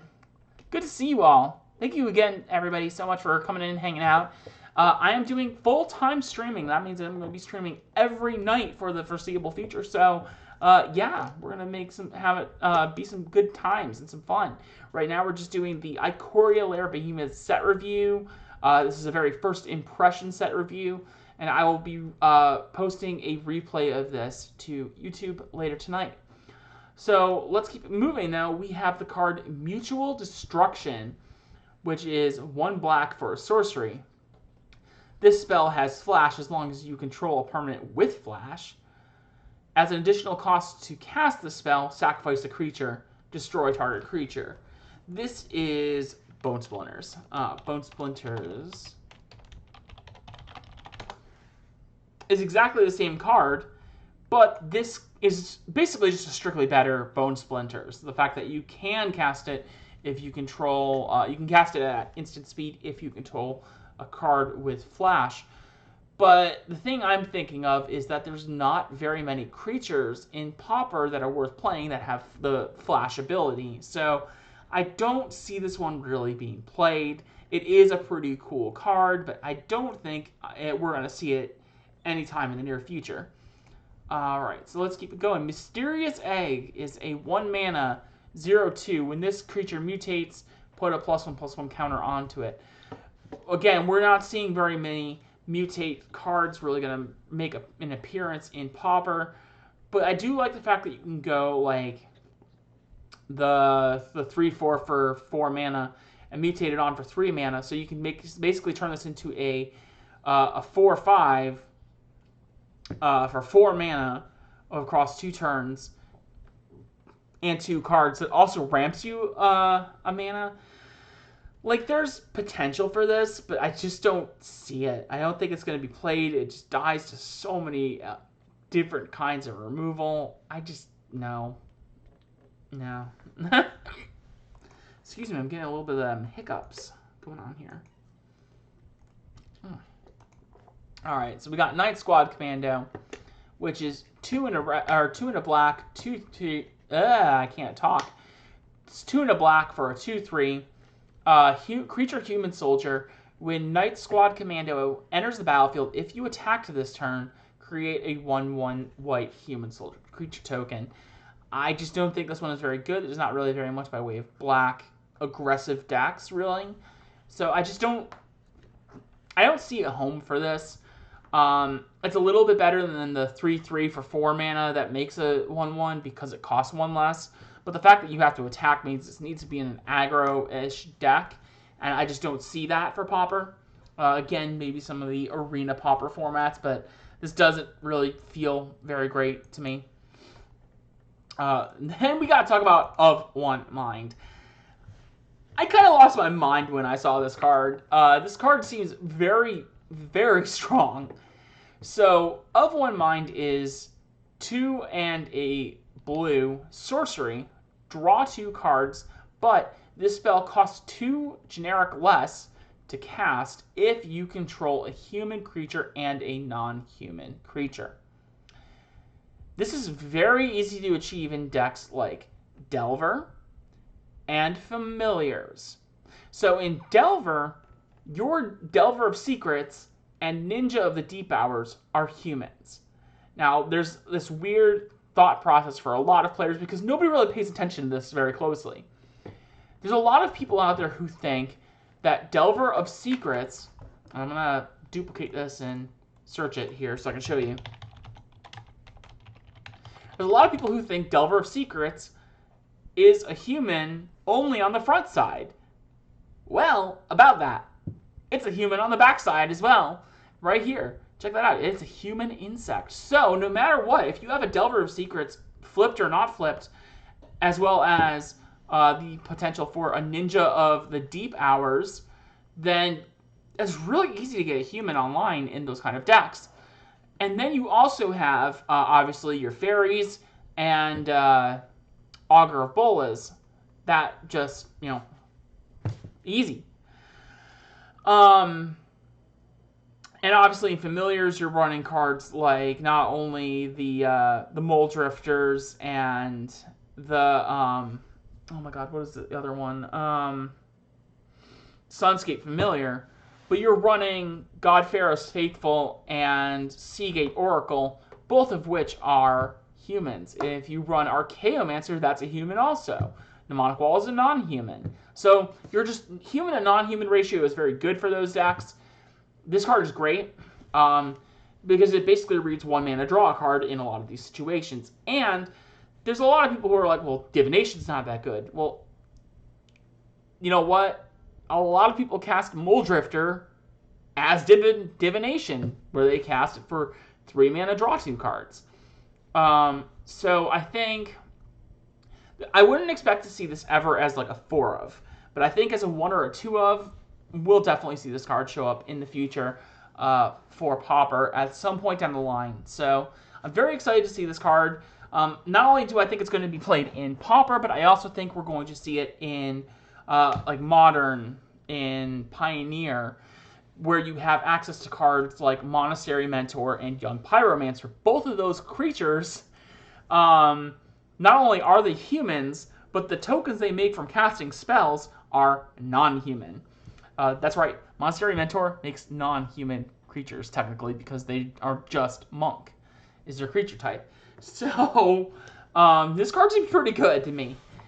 For a lot of different formats. It has beautiful Matt Stewart artwork, and I'm excited for that card.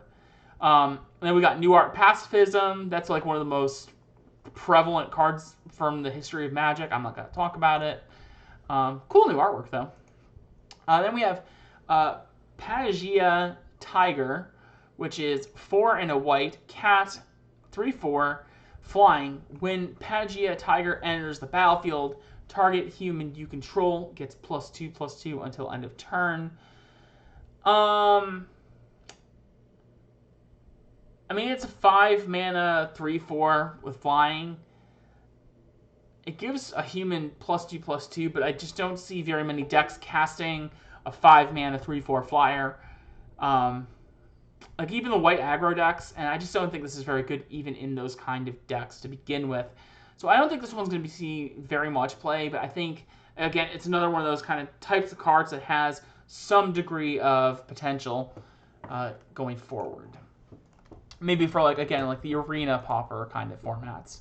But anyhow, we have Perimeter Sergeant, which is 2 and a white for a creature, human soldier, 3/2. When Perimeter Sergeant attacks, other humans you control get +1/+0 until end of turn. This is pretty cool. And, wow, I never even read this card. This actually could be potential for... it's probably not that good. I'm thinking like Modern Humans, but I'm thinking about it now. I'm like, it doesn't come down until turn 3 and can't attack until turn 4. That's not as good as like a Thalia's Lieutenant that you flicker or whatever. But in terms of Pauper, most of your white aggro decks rely on non-humans. You have some that do rely on humans, which is the ones like the dedicated white weenies builds that rely on cards like Thraben Inspector, Icatian Javelineers, and oh my god, I just had the other one. The Thraben, the 2 mana 2/2 Vigilance that turns into a zombie from Dark Ascension. Those are all humans that can attack. This kind of is in line with those. So if you could develop a dedicated white weenies human deck, this seems like it has potential, but you got to remember it doesn't do anything with cards like Raise the Alarm, because that makes soldier tokens. It does work with, I believe it works with Gather the Townsfolk, excuse me. Because Gather the Townsfolk makes human creatures. So actually, that is a very interesting point. I didn't ever thought about Gather the Townsfolk, but yes, so there is ways that you can make this work. I think it's a very interesting card, but there's also... Omen of the Sun. There you go. Works with Omen of the Sun tokens. So there is actually some degree of play with this. I'm also going to take this card and poke a friend on Twitter really quick while I'm thinking about it.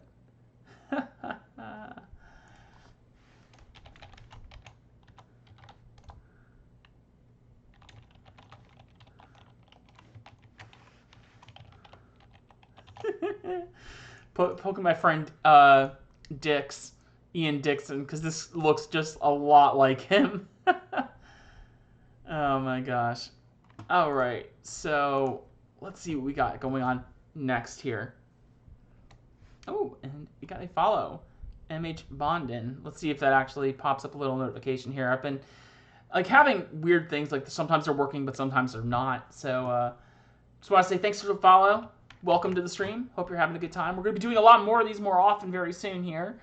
And obviously, if you are watching on YouTube, remember to hit that little, subscribe button and give me basically a follow, a little bit of support, comments, likes, whatever. Appreciate all of it very much, everybody. Thank you so much for coming in and hanging out and supporting my content. And remember to do that with other Pauper content creators as well. There's not very many of us out there, so every little bit it helps.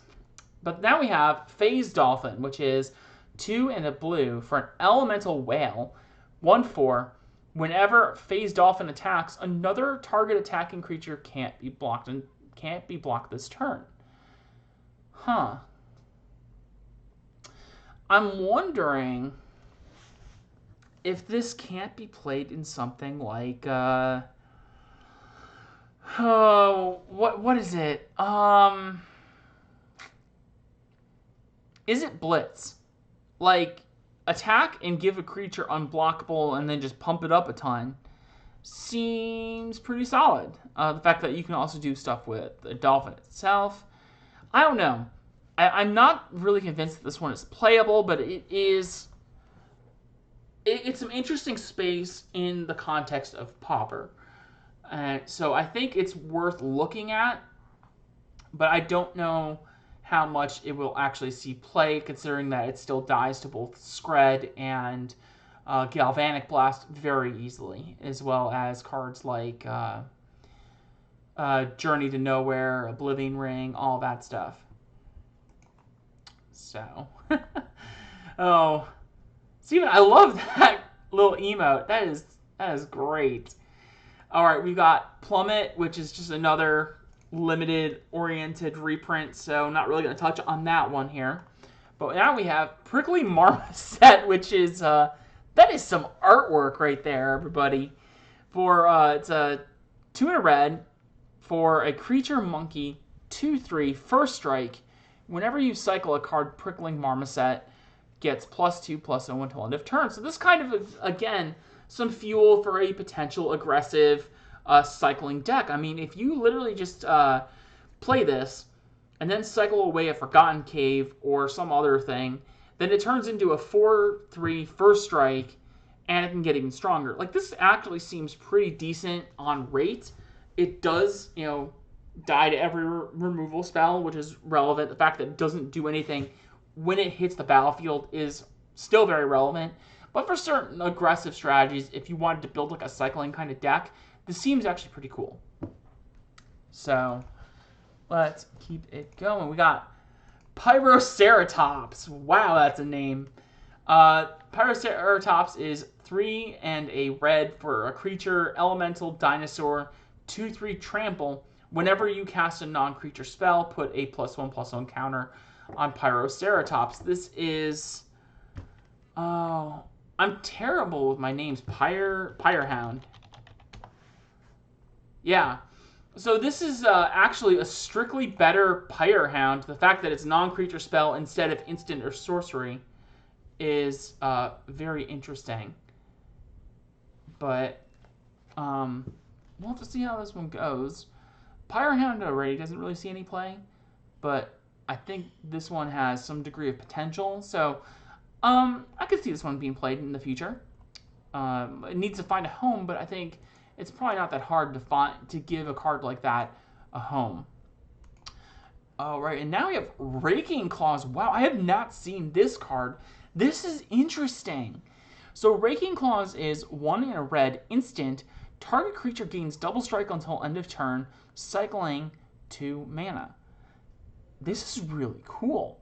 So I want to compare this to Temur Battle Rage, because Temur Battle Rage is the card that you're going to compare this against the most, right?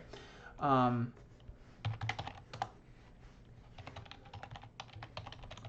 just want to remember exactly. So Temur Battle Rage is already 2 mana, target creature gains double strike until end of turn. And the thing about Temur Battle Rage is obviously that if the creature has 4 or more power, you can it gets trample as well. So it's always been a little more relevant. But the fact of the matter is, a lot of times you're still pushing damage through undisturbed. Trample is kind of a non-factor in a number of situations where you're trying to get over with Temur Battle Rage. So the fact that you can also... There's also a lot of times where Temur Battle Rage or similar effects are just kind of dead. They're not really useful in your hand based on what you've drawn. Like, let's say you have a Temur Battle Rage, but somehow you just don't have any creatures in your hand. I think Raking Claws is very interesting in that regard. The fact that you can cycle it if you don't have a way to really a need for the double strike. Temur Battle Rage obviously having trample is a very relevant thing, but I think this is still a little more relevant than it might seem some of the time. So I would not be surprised if this card sees play in the future. But that's my thoughts on that one. We'll see how that one turns out. And again, I've been loving and appreciating any advice or support. Oh my god. I'm just like now realizing like my whole layout on my stream is like all kinds of off. What the heck did I do here? Alright, is that better? I can't tell if that's better. It's not. What the heck did I do here?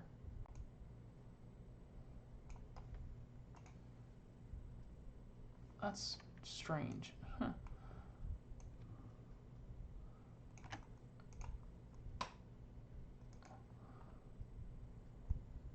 No. This is what I'm looking for. Huh. I'm like just now realizing that this is like not right. Okay, now it's better. Whew, sorry about that. I just like wanted to fix that while I was thinking about that, but that's wild. Like I didn't even notice that until just now. But again, this is what I'm doing. I'm fixing up minor errors as I go along because I'm basically just resetting up my whole stream layout. So, yikes. Okay. Anyways, another interesting card right here is Ram Through. So Ram Through is 1 and a green. Instant, target creature you control deals damage equal to its power to target creature you don't control. If the creature you control has trample, excess damage is dealt to that creature's controller instead. So this is a very interesting card. This is like, obviously we had Super Duper Death Ray. If I can pull that up in just a second here.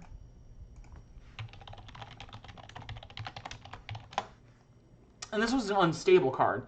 So what they basically did is figure out a way to bring the trample effect and template it for actual Black Bordered Magic. And the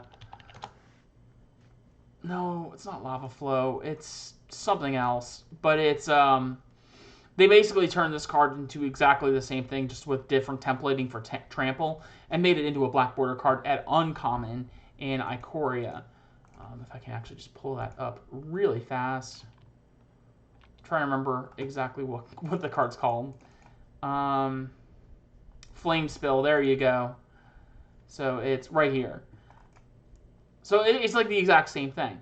So now it's important to remember, first off, Ram Through is a really cool card. It pushes through like fog effects and things like that, but it doesn't push through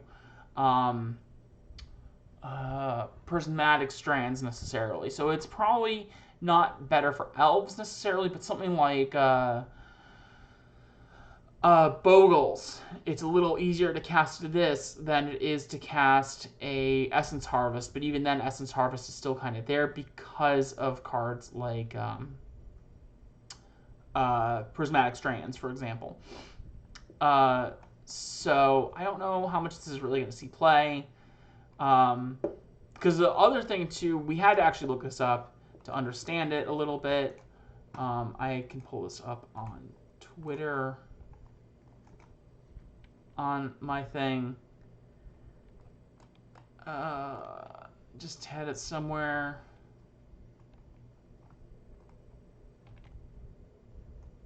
Why can't I find this card?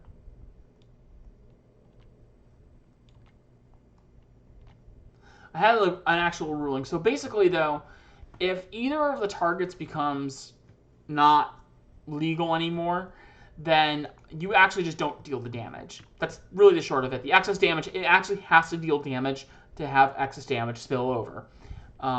If you don't have... So, like, if they flicker it, like if you're against Tron, for example, and they flicker in response, then you don't really get any damage pushed through. But it is still a really cool option. It is interesting. Design space for Pauper that we haven't really seen before. So I could see this one seeing some amount of play. It's just a matter, I don't know how much. But I think certain decks do like it. I think it's worth playing or worth examining. So then we have Rumbling Rockslide, which is 3 and a red. For a sorcery, Rumbling Rockslide deals damage to target creature equal to the number of lands you control. Scred just does this one better. Scred is an instant, not a sorcery. So sorcery is already like a death knell for this card. But Scred is basically just 1 mana, deal damage equal to number of target creature equal to the number of snow lands you control. So all it just requires is you to play snow lands. Yeah, exactly. This is not great. There were versions of this card in Zendikar, I think so. Like there's other cards like Ground Assault or something like that. Yeah, Ground Assault was downshifted to a common, and it's 2 mana for sorcery that does the same thing. I mean, that one requires to be in Gruul, but again, that card is just not... Rumbling Rockslide is just not a good card. It's too overcosted for what it's trying to do. So, nope, nope, and nope. All right, we have Savai Sabertooth, which is 1 and a white creature cat, 3/1. It's just a vanilla 3/1. These are always popping up in limited. They're pretty interesting for limited, but in terms of Pauper, that is not going to see play. Some gorgeous new artwork for Scoured Barrens. I had not seen this artwork before, but this is some really nice looking artwork there from Cliff Childs. Nice. We have Serrated Scorpion, which is 1 black mana for a 1/2 creature Scorpion. When Serrated Scorpion dies, it deals 2 damage to each opponent and you gain 2 life. This seems really good for like a lot of aggressive strategies. You know, if you wanted to go like black and go some aggressive route or something with black. I mean, you obviously have cards like Vampire Lacerator and the like. So you can obviously play this with cards like Bump in the Night, Tyrant's Choice. Like, we're just getting more and more tools that, like, a black aggro deck feels within range for Pauper. I don't know how good this one is actually going to be, but the fact of the matter is, like, it's very good. Even if it dies, you're actually almost getting better value out of it. Like, and if it doesn't die, then it's still usually going to be dealing at least 1 damage a turn to your opponent. So you'll at least get 2 damage no matter what you're doing. So this card seems pretty good to me. Again, it's just a matter of finding it home. As of right now, I'm thinking about a lot of the aggressive decks. You know what this plays well with? This plays well with Aristocrats because you can sacrifice it, deal 2 damage to your opponent, and get a pump onto your creatures. So this actually seems like it's pretty good in that kind of a build. Yeah. All right, we got Shredded Sails. Shredded Sails is 1 in a red instant. Choose 1, destroy target artifact, or it deals 4 damage to target creature or creature with flying, and then cycling 2. This is great because it basically reads 2 mana, either destroy an artifact, deal 4 damage, or draw a card. So this seems like there's a lot of good options here as a charm. We had that one card from... There was a core set card recently that had kind of similar, but it was 1 mana. Oh my god, what was it? Why can't I remember it? I can't remember any of these goddamn cards. Advanced... No, if we could just look up sets.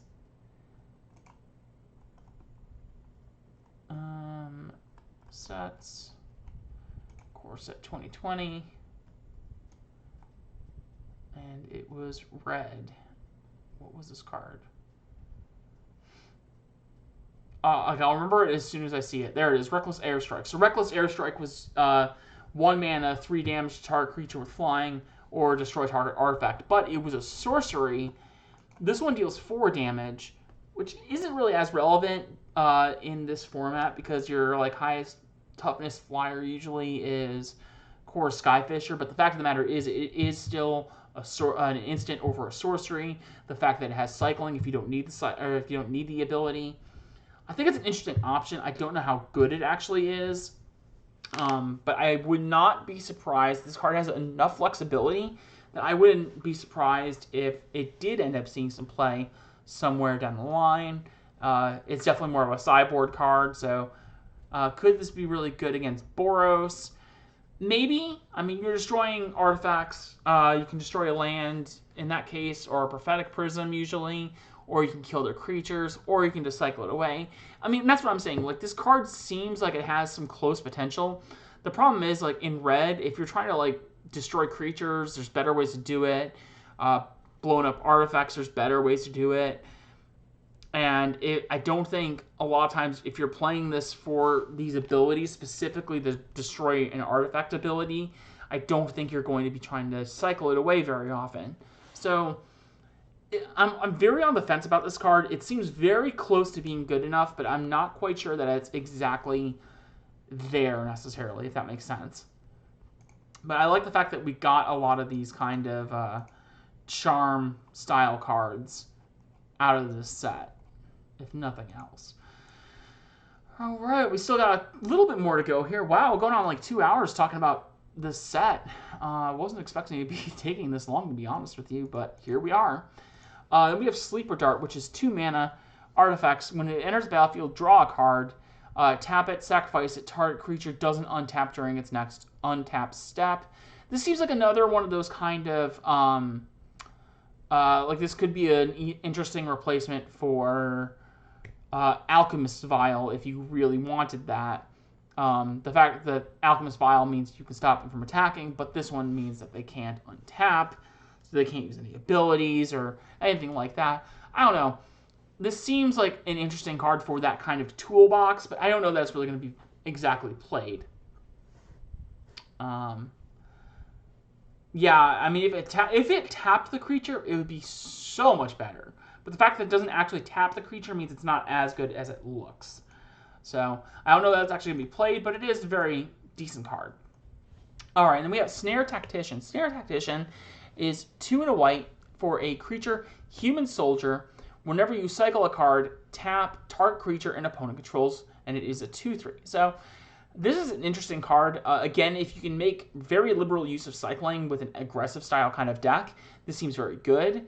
But a lot of times, I think you're not going to get as much value, and it's just going to end up being a 2/3 for 3 mana. And that's not a very good rate. So I don't know that this one's going to be very playable, but I think in the right deck, it can certainly be a playable card. Soldier Tribal with Gem Palm Avenger. Oh, yes. Interesting. All right, and we have Solid Footing, which is a 1 white mana for an enchantment aura. Flash, enchant creature. Enchanted creature has +1/+1. As long as enchanted creature has vigilance, it assigns combat damage equal to its toughness rather than its power. Huh. Whoa. So, Tireless Tracker? This just seems like Tireless Tracker, right? You just run the not Tireless Tracker. Tireless Tribe. Excuse me. I wish we had Tireless Tracker in Pauper, but no. The Tireless Tribe. This is obviously for the Inside Out combo, where you just pump it up tremendous amounts, and then switch its toughness over to its power. I actually really like this card. For Tribe combo, because one of the things where Tribe combo suffers is you can get an opponent with oh yeah, you would need to give Tribe vigilance. I mean, I feel like that's not that hard though. But you're right. I mean, this card is really hard to evaluate. I would need to actually see... Yeah, Sentinel's Eyes is one of those things I was thinking of. I would need to see where you could actually make this work, because it seems like there's a way that you could probably utilize this, but I would have to actually go back and check out what vigilance creatures exist in Magic, in Pauper, if there's anything relevant or not. And that would take a little too long on stream here, so I'm probably not going to sit here and do that, but I will... review this card specifically for my written set review. I don't think there is a butt fight kind of deck. So, yeah, only giving vigilance is... But it is an interesting card. I think it has some play to it. So, I will take a look at that and review that again when it comes to actual set review time, and we'll see how that goes. So... All right, let's see what we got next. We got Spell Eater Wolverine, which is 2 and a red for a 3/2, and it has double strike as long as there are 3 or more instants or sorceries in your graveyard. Wow. So one of the things with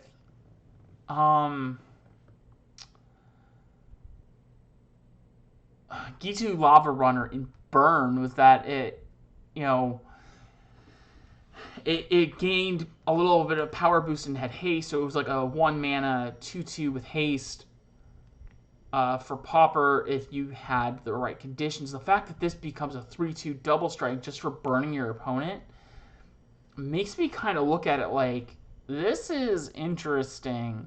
I don't know that it's actually good enough with the rate compared to like a 1 mana 2/2 haste, but the fact that it can be a 3/2 with double strike, like as long as you're like not really facing down a lot of blockers or anything, or you have a way to give it trample or something like that, I mean that just seems very good, right?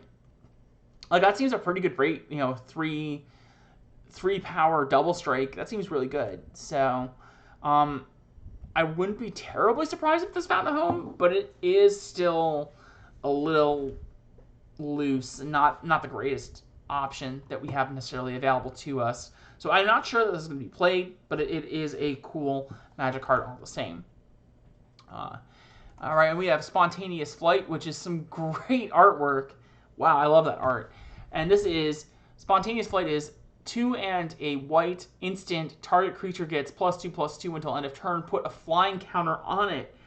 That's really cool. So again, this kind of goes back to what we were talking about before with like Bogles or Heroic. The fact that you can basically do this and continue to, you can give it +2/+2. So you give it a temporary pump. If you're on Heroic, then it gets a permanent pump, and it is mono white, so it actually works with that card or with that deck. But then it also gets flying permanently, like giving Seeker of the Way flying permanently, giving Lagana Band Tribe Trailblazer flying permanently, giving Slippery Bogle or Glade Cover Scout flying permanently.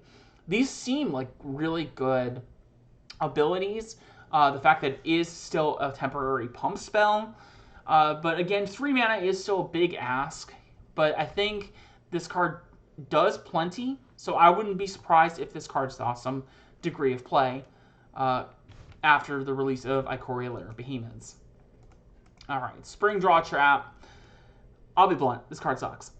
So you had that one card, that one Cauldron. This one. Scalding Cauldron, 1 mana, artifact, 3 and tap, sacrifice Scalding Cauldron, it deals 3 damage to target creature. Okay, no, wait, this one is a little bit better. So I thought that this was also the same thing, dealt only like the 3 damage to a creature or whatever. But this one is 1 mana flash, artifact, 4 mana, tap it, and sacrifice it to deal 3 damage to any target. Now I'm going to say I don't think that's very much better, but I think this is hard to evaluate, actually. Now, Affinity also gets to the point where in a lot of late game situations, you don't really have any, you have too much mana available to you and not really a lot of ways to use it. So I guess this is a potential for Affinity, but I wouldn't really expect to see it very much anywhere else. 1 mana flash, that, isn't really that useful in a lot of situations.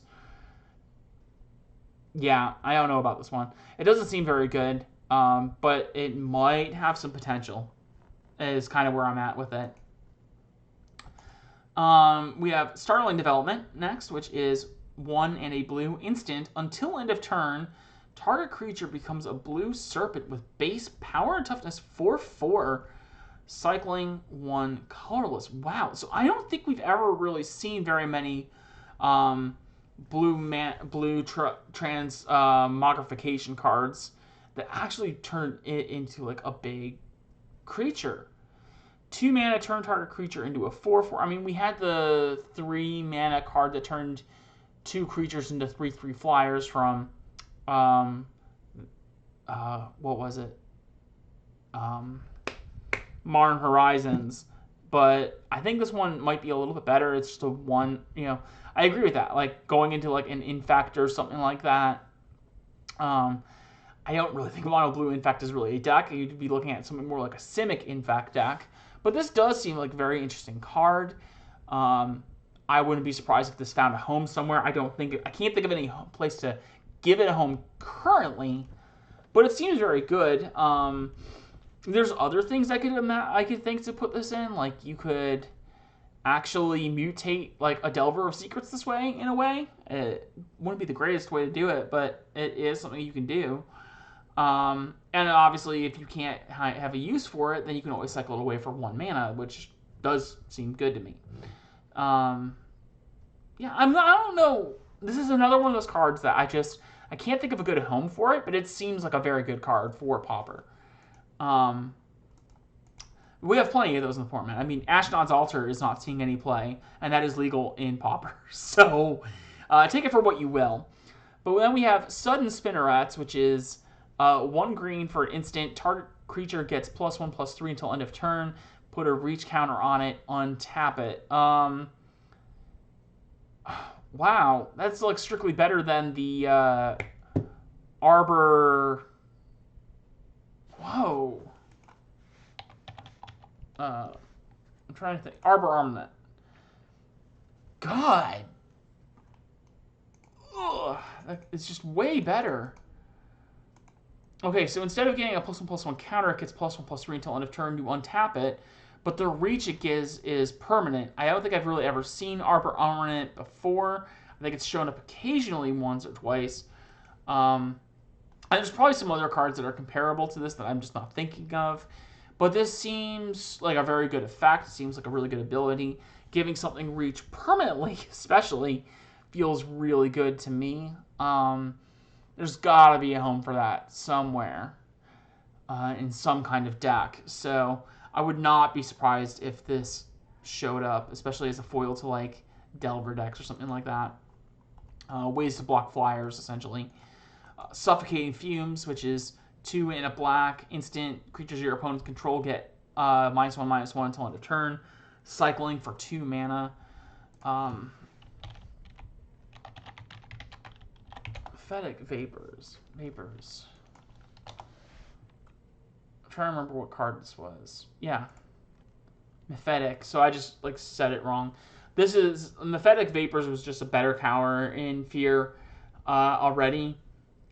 But this one, this one's actually sorcery speed. So the other one is instant. Creatures you control get -1/-1. So this is like a better Mephetic Vapors, kind of. You don't get the Surveil, but this is a strictly better counter in Fear. The fact that it costs 2 generic mana in 1 instead of 1 and 2 black. This one also has cycling, so if you can't really find a use for the like let's say you're playing against elves or something, and the elves player casts and plays Spider Silk Armor. You don't really have a use for this card anymore, so you can cycle it away then and try and find something that is actually more relevant for what you're trying to do at that point in time. I think that card's pretty good. I don't know how it's going to be played over cards like Shrivel and everything that are already in the format, where like Power in Fear is already not seeing any play on top of them. But it seems like a good option for a lot of those kind of decks looking for that kind of ability. All right, and then we have Survivor's Bond, which is 1 in a green sorcery. Choose one or both. Return target creature card, or return target human creature card from your graveyard to your hand, and return target non-human creature from your graveyard to your hand. I had some people asking me about this for elves. I don't think it's really that good. I don't think we've really seen any cards like this in green before, so maybe. But I don't think it's very good for that kind of deck. But for something like Stompy, where you can go and get back a human creature, so you can get like back a Burning Tree Emissary, and then get a Nest Invader as well. Like, this seems interesting. I don't know that it's going to be very good or useful, but, you know, this seems like it has some kind of degree of potential play for Pauper, just based on the various different archetypes that we already have access to. You know, you can use it obviously with something like Slivers if you're trying to get like something like a Standard Bearer out of your graveyard, as well as a creature. So again, I don't think those kind of decks really want Survivor's Bond, because they also run cards like Lead the Stampede, Winding Way. But I think this card is still has some interesting play for a lot of those different kind of decks that are available to us. So worth keeping an eye out for. God, that Swift Water Cliffs is such good artwork. Wow. Oh, I can't wait to see that card showing up. All right. And then we have Tentative Connection, which is 3 and a red sorcery. This spell costs 3 less to cast if you control a creature with Menace. Gain control of target creature until end of turn. Untap that creature. It gains haste until end of turn. This is a threaten or an act of treason for you newer Magic players out there that can cost 1 mana. So 1 mana for act of treason? That seems pretty good. Obviously, what is it? Claim the Firstborn is being played a decent amount in Standard right now. So this is like a different element of that. But I do think that this card is potential. Like you can use this with something like Insolent Neonate is a 1 mana menace creature, but the problem is you do need a menace creature. So I don't think there's very many good menace creatures that make this worth playing.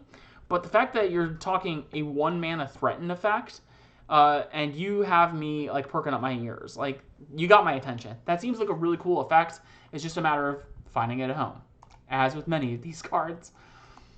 Thieving Otter is 2 and a blue otter, 2/2 for whenever Thieving Otter deals damage to an opponent, draw a card. I mean, we've had cards like Scroll Thief in the format for years, and they've never seen play. Like, this isn't going to see play either. But it is an otter. It is cool and worth mentioning for that. So then we have Thwart the Enemy, which is 2 and a green, instant. Prevent all damage that would be dealt this turn by creatures your opponents control. This is pretty cool. This kind of falls into that same realm as Prismatic Strands, in the fact that, you know, it stops damage from your creatures, and it doesn't include just combat damage. So, like, you can stop an opponent's Thermo Alchemist, for example. So it does seem like it has some potential play. I don't know how good it'll end up being, but it does feel like a very good card in the fact that it stops non-combat damage as well. So, and the fact that it's also one-sided, so you can block and kill all your opponent's creatures. Obviously, Pauper and Magic has had, I think the card, was it Safe Passage? Yes. Safe Passage is more or less a similar card. So I don't, Safe Passage doesn't really see play. I don't know that Thwart the Enemy is really going to see play either, but again, it's one of those that's a very unique ability that can definitely show up and see some play. So I like it. Unexpected Fangs is 1 and a black. Put a +1/+1 counter creature, or put a +1/+1 counter and a lifelink counter on target creature. This is really good. I like this more than something like Vampiric Fangs or lifelink, especially for something like Bogles. Bogles wants the white effect, or the white mana for a lot of cards, but the fact is you are still running cards like Utopia Sprawl and Abundant Growth, and you're already a lot of times nowadays doing black as well for Essence Harvest. So this seems like a really interesting tool for like Bogles and everything. Certain black decks, again, putting this onto like a Crypt Rats just seems really good. So I think this can find a home. It's just a matter of where and when. So we'll see where that one turns out. I almost skipped a card here. Unlikely Aid, which is 1 and a black. Instant, target creature gains +2/+0 and gains indestructible until end of turn. I think we've seen cards like this before. Actually, yes, we have, because it was actually a reprint from War of the Spark. Hasn't been seen play. It's not going to see play. So there you go. Vulpikeet. That's an interesting name. That's a mouthful. 3 and a white. Foxbird. 2/3. Mutate. 2 and a white. Flying. Whenever this creature mutates, put a +1/+1 counter onto it. So you can actually mutate this onto a creature with Heroic, and it will trigger Heroic. Obviously, that doesn't do anything for the Akroan Skyguard, but it does do something for Lagana Band Trailblazer. And again, even if you can't cast this for the mutate cost, the fact is you can still cast it like normal. And, 4 mana, 2/3 with flying isn't the greatest thing in the world, but the fact of the matter is, it does give you an option to cast it even if you can't cast it for mutate. So this does also still work with Bogles, the fact that you can give it, turn your creature into a base 2/3 flying and put a +1 counter on it, so it actually basically turns it into a 3/4 bare minimum. Seems pretty good. Flying's irrelevant to the Silhana Ledgewalker, but it does seem like a very interesting ability for a lot of these decks. But again, I think for 3 mana, you want to be doing a little more in Bogles. Obviously that's where you get your cards like Ancestral Mask and Armadillo Cloak, so you're kind of fighting for some pretty primo real estate in that regard. And then we have Whisper Squad. Now this is an interesting one. This is 1 mana, 1/1, 2 mana. Search your library for a card named Whisper Squad and put it onto the battlefield tapped. Shuffle your library. I like this. This seems pretty good to me. A lot of these cards in the past have never really been particularly great. But the fact is, like, this one you can just go like, okay, I got all of this mana. We're going to go get cards out of my deck. You can use this in Aristocrat, sacrifice it and, super pump up a creature, deal a ton of damage to an opponent, whatever you want to do. So this seems like a very good Magic card. Once again, this kind of falls into just finding it a home. It might be one of those cards that kind of puts it in its own place, but, the fact of the matter is it's kind of like Squadron Hawk in that you're going, might not seem like very much for what you're doing here, but it just gets a whole bunch of them out of your deck. It puts creatures onto the battlefield, it's blockers. In Aristocrats, you can sacrifice them. So this does seem like it has some degree of potential. It's just a matter of how much does it really have. All right, we have Wilt, which is, I really love this card. This is basically just Naturalize, so 1 and a green instant, destroy target creature or enchantment. But then it has Cycling for 2 generic mana. So I'm going to talk about this one. Now, I am definitely more of a green mage in terms of Pauper, so I've talked about this card a little bit already. A lot of the real choices that Pauper seems to play in this particular slot of Artifact or Enchantment Destruction is either the cards Gleeful Sabotage or Natural State. Natural State being better because it's 1 mana as opposed to 2, but Natural State doesn't hit cards like Mirror Enforcer or anything like that. But then you also run into situations with Gleeful Sabotage, which you can conspire and blow up 2 artifacts or enchantments instead of 1. But that is also a sorcery, and your opponent has to have targets. There's also a lot of times where you're casting Gleeful Sabotage just on 1 target. Like against Pestilence, for example. You literally bring in Gleeful Sabotage just to deal with Pestilence. It can help against artifacts in Infinity, but if they've already got a lot of lands, it doesn't really help. If they don't really have, if their creatures are non-artifact, well, then it doesn't help. Boros, people board it in when they shouldn't be, kind of thing. Bogles, kind of the same thing. Like, I've had a lot of times where my targets are essentially Ethereal Armor and Rancor, and if you're hitting a Rancor, something's not right. So there's a lot of times where this is actually really good, I think, because it's an instant, in the fact that you can destroy target artifact or enchantment. Like, I've seen still a lot of people just play regular old Naturalize and do well with it. But then there's also the fact that you have Cycling, so if you don't have a target for it, and it's just sitting in your hand and you need something better, like right then and there, you can just cycle it away and find whatever you need. This seems like a very great option to have for a lot of these decks. So I definitely would think that Wilt will be played. I will probably be trying it out in Elves and seeing how it does. But I think this card is great, and I think it's going to be worth trying out in a number of these decks. So very, very good card for Pauper, and definitely one of the ones that will see play, in my opinion. And last but not least, we have one final card here that is Wingfold Terran, which is 5 and a blue for a creature dinosaur. That's a 3/6 when it enters the battlefield with your choice of a flying counter or a hexproof counter. 6 mana for a 3/6 either with hexproof or flying is not very good. Don't play it. That's it. So that concludes the Ikoria Lair of Behemoths initial first impression set review from for Pauper. I'm going to end the YouTube video. Hang tight if you're still watching the stream here. But if you're on YouTube, thank you so much for the follow. Or thank you so much for watching. Excuse me. If you want, if you're enjoying this content, you can obviously hit that little subscribe button. Follow me for some more like, comment, whatever. I want to know what you guys think about Ikoria Lair of Behemoths, how it works for Pauper, and obviously, I'm going to have a set review for. Wow, interesting. I am going to have a. I can't think of right now. Excuse me. Let me know what you think in the bottom here, and we'll take care of it. I need to work on this video because apparently I didn't hit the record button. Normally I'm used to like OBS automatically streaming it and recording it, and for some reason it didn't record this time. So I'll have to figure that out.